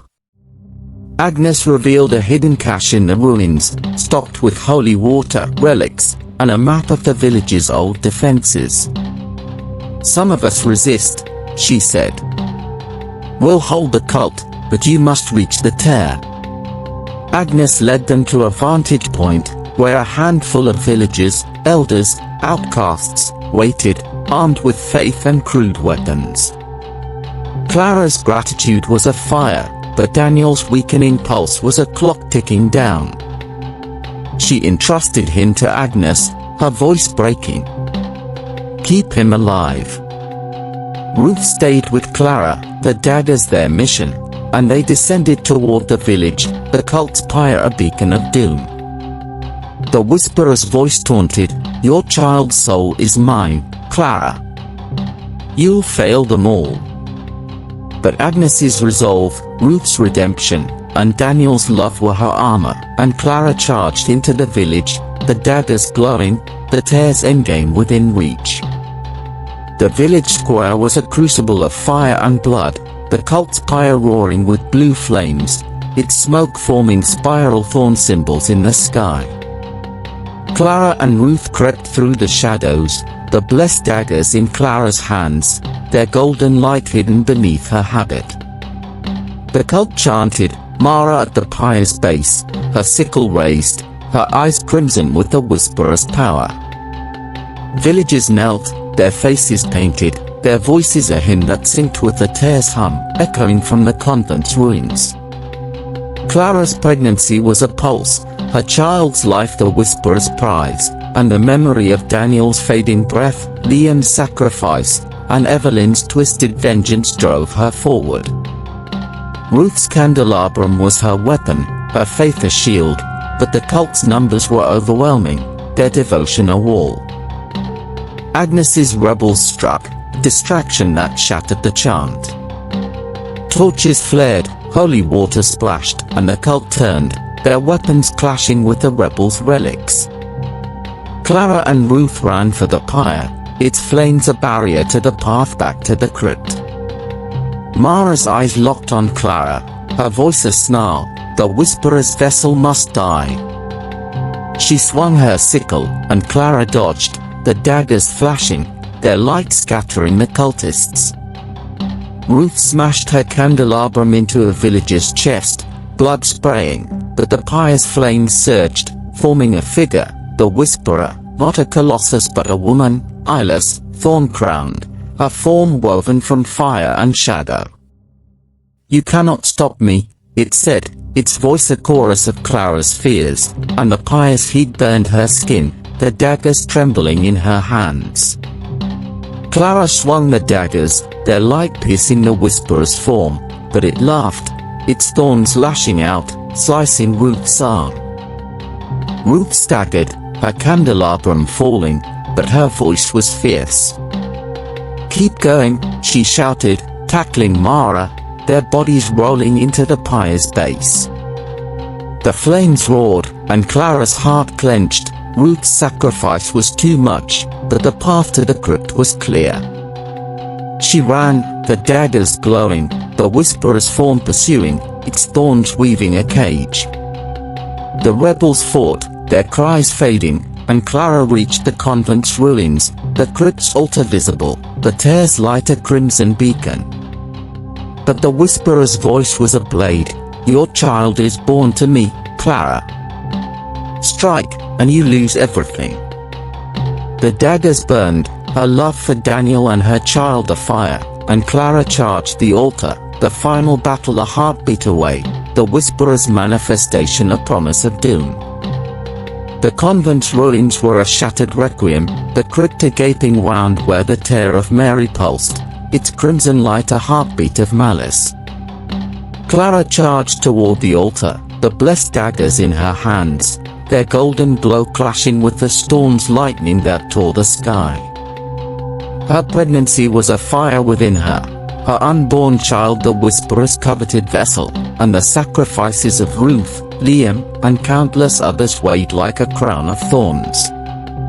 The whisperer's manifestation, a woman of fire and shadow, eyeless, thorn-crowned, glided behind her, its thorns weaving a cage that burned where it touched. "You cannot break me, Clara," it roared, its voice a chorus of her sins, her love for Daniel, her doubt in God. But Clara's resolve was iron, forged by loss and love, and she leapt onto the altar, the daggers raised. The tear's thorns lashed out, piercing her arms, blood streaming as the hum became a scream that shook the ruins. Clara swung the daggers, their blades grazing the tears cracked hard, and the gemstone flared, a wave of crimson light hurling her back. She landed on the crypt's edge, the daggers skittering across the stone, and the whisperer's form solidified, its maw a vortex of thorns, its presence a hunger that devoured hope. "Your child is mine," it said, and the thorns tightened, trapping Clara in a cage of fire and pain. Her mind reeled, visions flashing, a child born, its eyes crimson, ruling a world of ash, Daniel dead, his blood on her hands. But Margaret's whisper returned, faint but clear, "Your blood is the key." Clara's heart pounded. Evelyn's claim that Margaret's blood ran in her, a lineage tied to the whisperer's curse, was no lie. She crawled toward the daggers, thorns slicing her palms, and the whisperer's laughter was a storm. "You know, Savior," it taunted, its thorns coiling around her abdomen, probing her child's life. Clara screamed, defiance surging, and grabbed the daggers, their light flaring as she stood. "My child is not yours," she roared, and drove the blades into the cage, their golden glow shattering the thorns. The whisperer recoiled, its form fracturing, and the tear's light dimmed, but the crypt shook, a fissure opening beneath the altar, ichor flooding the floor. Clara staggered, the daggers heavy, her blood mixing with the ichor, and realized her lineage was both curse and weapon. The whisperer's cage was hers to break, but at a cost. The storm's lightning struck the altar, and the whisperer's form regrouped, its thorns lengthening, its maw roaring, "You'll die before you strike again." Clara's body burned, her strength fading, but Daniel's face, his love, his sacrifice, kept her standing. She charged the tear, the daggers raised, but the fissure widened, and shadows poured out, not guardians, but souls, their faces human, their voices pleading for release. The crypt was no longer a prison, but a battlefield of redemption, and Clara knew her next strike would decide her child's fate, and her own. The crypt was a crucible of light and shadow, the tear of Mary's crimson glow clashing with the blessed dagger's gold. Clara stood on the altar's edge, her blood-soaked habit clinging to her, the thorn's venom coursing through her veins. The souls pouring from the fissure, Margaret, Ruth, Liam, and countless others, formed a chorus of light, their voices a hymn that countered the whisperer's hum. "Strike with us," Margaret's soul whispered, her face clear, her eyes free of blood. Clara's pregnancy was a pulse, her child's life a beacon, and a realization that her bloodline, tied to Margaret's, was the whisperer's weakness gave her strength. But the whisperer's form loomed, its thorns a cage, its maw a void that threatened to swallow her soul. A cry echoed, and Clara turned, her heart surging, Daniel, crawling into the crypt, his wounds mortal, his cassock a map of blood. Ruth had failed to save him, and he'd dragged himself here, his eyes locked on Clara, his love a fire that burned through death's grip. "Clara," he gasped, collapsing at the crypt's edge, a vial of holy water in his hand, its glow faint but pure. "Finish it." The whisperer's laughter roared, its thorns lashing at Daniel, but he threw the vial, its water splashing the tear, weakening its light. The soul's chorus surged, their light enveloping Clara, and she raised the daggers, her bloodline's power a bridge to their redemption. The whisperer struck, its thorns piercing Daniel's chest, blood spraying as he screamed, his body shielding Clara. "No," she cried, lunging for him, but the souls held her, Margaret's voice firm, "He gives his life for you. Strike now." Clara's tears fell, her love for Daniel a wound that bled, but his sacrifice was a vow she couldn't break.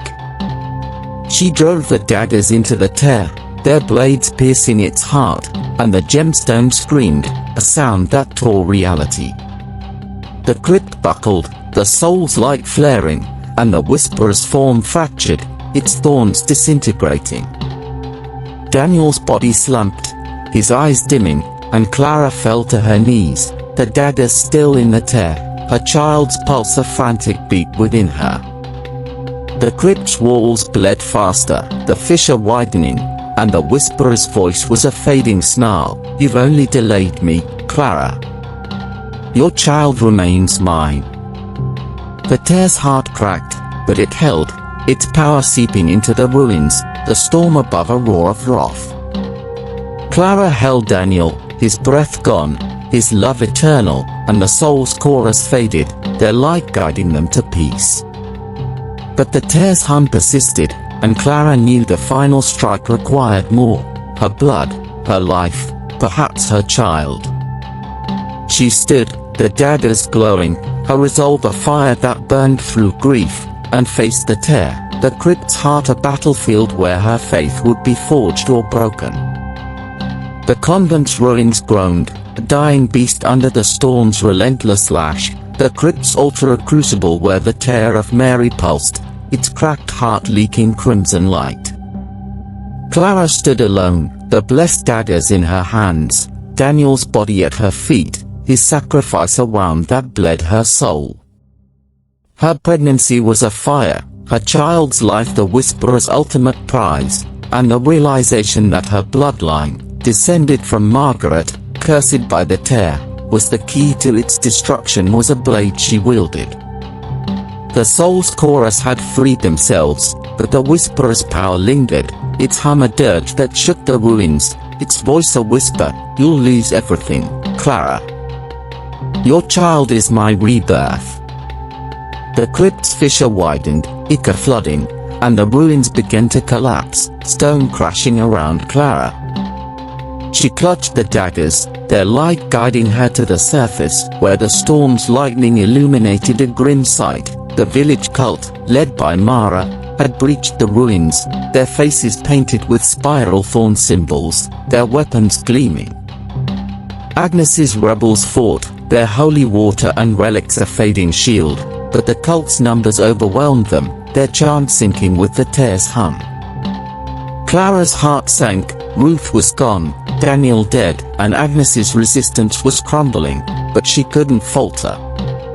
The daggers burned, her bloodline's power a call to end the whisperer's reign. She charged through the ruins, dodging falling stone, the cult's blades clashing with her daggers. Mara's sickle swung, grazing Clara's arm, blood welling, but Clara's daggers flashed, their light scattering the cultists. Agnes appeared, her rosary glowing, her face fierce despite her age. "The crypt," she shouted, tossing Clara a vial of holy water. "End it, for Liam." Clara nodded, her gratitude afire, and ran for the crypt, the cult in pursuit. The ruins' collapse accelerated, the storm's lightning striking the altar, and the tear's light flared, shadows rising, not souls, but manifestations of the whisperer's wrath, their forms grotesque, their claws thorned. Clara splashed the holy water, weakening them, but Mara's chant grew louder, and the tear's hum was a scream, the whisperer's rebirth imminent. Clara reached the crypt, the altar's thorns coiling, the tear's heart pulsing. The cult closed in, Agnes's rubbles falling, their cries fading in the storm. Clara's daggers glowed, her bloodline's curse a weapon, but the Whisperer's voice was a blade. Your child's soul is mine, Clara. Strike, and you die with it. Her hand trembled, Daniel's love a memory that anchored her, and she raised the daggers, her faith afire against the darkness. The crypt's walls buckled, the storm's wrath a mirror to her own, and Clara knew the final strike would cost everything, her life, her child, or her soul. The crypt was a heart of darkness, the tear of Mary a crimson inferno at its core, its cracked heart pulsing with the Whisperer's life. Clara stood on the altar, the blessed daggers raised, their golden light a defiance against the storm's lightning that tore through the ruins. Her pregnancy was a pulse, her child's life the Whisperer's prize, and her bloodline, tied to Margaret, cursed by the tear, was the key to its end. The cult's chant echoed, Mara's sickle gleaming as she led them into the crypt, their eyes crimson, their faces painted with spiral thorn symbols. The ruins collapsed around them, stone crushing, ichor flooding, and the Whisperer's form rose, a colossus of flame and thorn, its eyeless maw roaring, your blood is mine, Clara. Your child is my rebirth.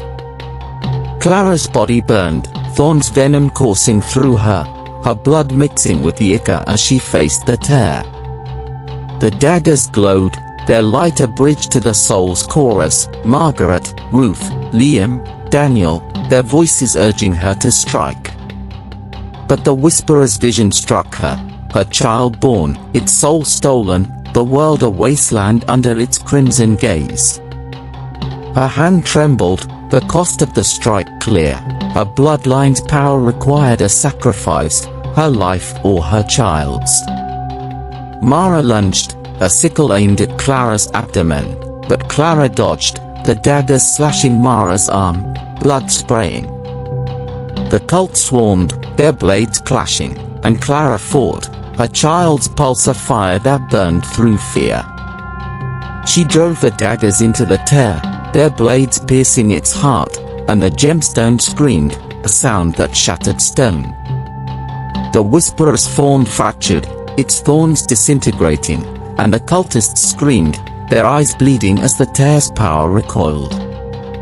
Mara fell, her sickle clattering, her chant silenced, and the ruins buckled, the crypt's walls collapsing. Clara's blood flowed, her lineage's curse a conduit, and the daggers burned, their light consuming the tear's crimson glow. The Whisperer's voice was a fading snarl, you've won nothing, Clara. I linger in you. The tear shattered, its fragments falling like stars, and the crypt exploded in golden light, the soul's chorus rising, their freedom a hymn that drowned the storm. Clara collapsed, the daggers falling from her hands, her body broken, her child's pulse faint but alive. The ruins stilled, the storm fading, and Agnes stumbled into the crypt, her rosary glowing, her face a mix of awe and grief. You did it, she whispered, but Clara's eyes searched for Daniel, his body gone in the collapse, his love eternal. The Whisperer's presence was gone, the tear destroyed, but its final words haunted her, did it linger in her child? She touched her abdomen, her faith reborn, her love for Daniel a vow to live. The village was silent, the cult broken, but Clara knew the cost, her bloodline's price was paid, but the future was uncertain, her child's soul a mystery yet to unfold. The crypt was a silent tomb, its air heavy with the scent of ash and blood, the shattered fragments of the tear of Mary glinting like fallen stars on the collapsed altar. Clara lay amidst the ruins, her body broken, the blessed daggers lifeless beside her, their golden glow extinguished with the Whisperer's defeat.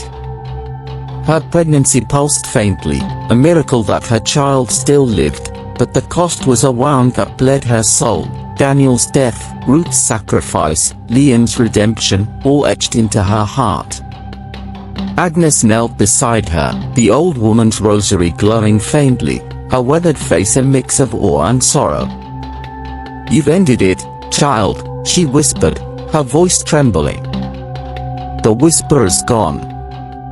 But Clara's eyes, blurred with tears, searched the rubble for Daniel, his absence a void she couldn't fill.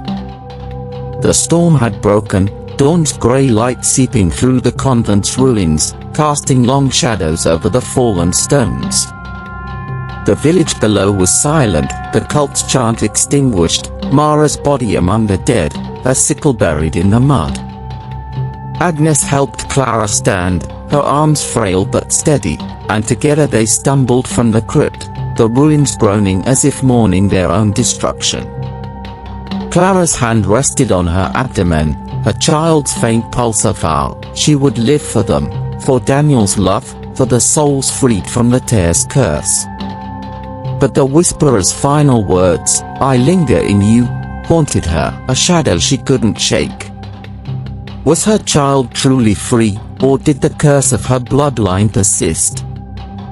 They reached the cloister's remains, where the Virgin Mary's statue lay shattered, its face serene despite the cracks. Agnes's rebels, those who survived, gathered, their faces worn but hopeful, their holy water vials empty, their rosaries clutched tight. "The village will heal," Agnes said, her voice firm. "We'll tell Liam's story, and yours. The church will answer for this." Clara nodded, her faith reborn but changed, not in dogma, but in love, sacrifice, and the strength to face her sins. She knelt by the statue, whispering a prayer for Daniel, Ruth, Liam, and Margaret, their souls a chorus in her heart. "I'll protect you," she murmured to her child, her vow a shield against the whisperer's lingering threat. The dawn's mercy was a fragile thing, the ruins a testament to the battle's cost. Clara stood, the daggers in her hands, their blades scarred but sacred, and faced the village, her future uncertain but her resolve unbroken. Agnes led the rebels to tend the wounded, and Clara followed, her pregnancy a secret she'd guard, her bloodline's curse a mystery she'd unravel. The convent was gone, its secrets buried, but the whisperer's echo lingered, a faint hum only Clara heard, a warning that her child's soul was her final battleground. Weeks passed, and the village of St. Agnes began to heal, its wounds a map of the whisperer's reign. The burned church was rebuilt, its crypt sealed, the spiral thorn symbol scoured from its stones. Clara lived among the villagers, her habit discarded for simple clothes, her pregnancy now visible, quiet strength that drew their respect. Agnes became her guide, a home a sanctuary where Clara read Margaret's surviving journal fragments, piecing together her bloodline's curse. The care of Mary had been forged from a pagan goddess's wrath, sealed by the church's greed, and Clara's lineage, descended from Margaret, a nun betrayed for her child, was its anchor. Her unborn child was free, but the whisperer's echo lingered in her dreams, a faint voice that whispered her fears. The villagers honored the fallen, Liam, Ruth, Daniel, and countless others, with a memorial in the square, a cross carved with their names, blessed with holy water. Clara stood at the ceremony, her hand on her abdomen, Agnes at her side, the daggers now buried beneath the cross, their power spent but their legacy eternal. "You're one of us," Agnes said, her eyes warm, and Clara smiled, her heart heavy but hopeful. She'd chosen to lead the church, its dogma a cage she'd outgrown, but her faith in love and sacrifice was unshaken. Daniel's memory was a fire within her, his love a vow she'd carry for her child, a son she'd name after him. Clara's departure was inevitable, she couldn't stay, not with the whisperer's echo haunting her, not with her child's future at risk. Agnes gave her a rosary, untainted by thorns, and a map to a distant village, a place of peace where Clara could raise her son. The church will come asking, Agnes warned, but we'll protect your secret. Clara nodded, her gratitude a bond stronger than blood. She packed lightly, the journal fragments her only keepsake, their warnings a guide to guard her child. The villagers gathered to see her off, their faces a tapestry of grief and hope, and Clara left, the road ahead a mystery, her pregnancy a promise of life amidst death. The journey was quiet, the cliffs of Ireland fading into green hills, the sea's roar a distant memory. Clara's hand rested on her abdomen, her son's pulse steady, but the whisper's echo followed, a faint hum in her dreams, a shadow she couldn't outrun. She stopped at a roadside shrine, a simple cross under an oak, and prayed, not to the church, but to Daniel, to Margaret, to the souls who'd fought with her. Keep him safe, she whispered, a faith of fire that burned through doubt. The road stretched on, and Clara walked, her child her purpose, the whisperer's curse a battle she'd face alone, her love eternal. Years later, a new convent rose on the cliffs of St. Agnes, its stones fresh, its stained glass saint serene, a testament to the village's rebirth. A young nun, Sister Elena, arrived, her habit crisp, her eyes bright with devotion, sent to serve in this place of legend.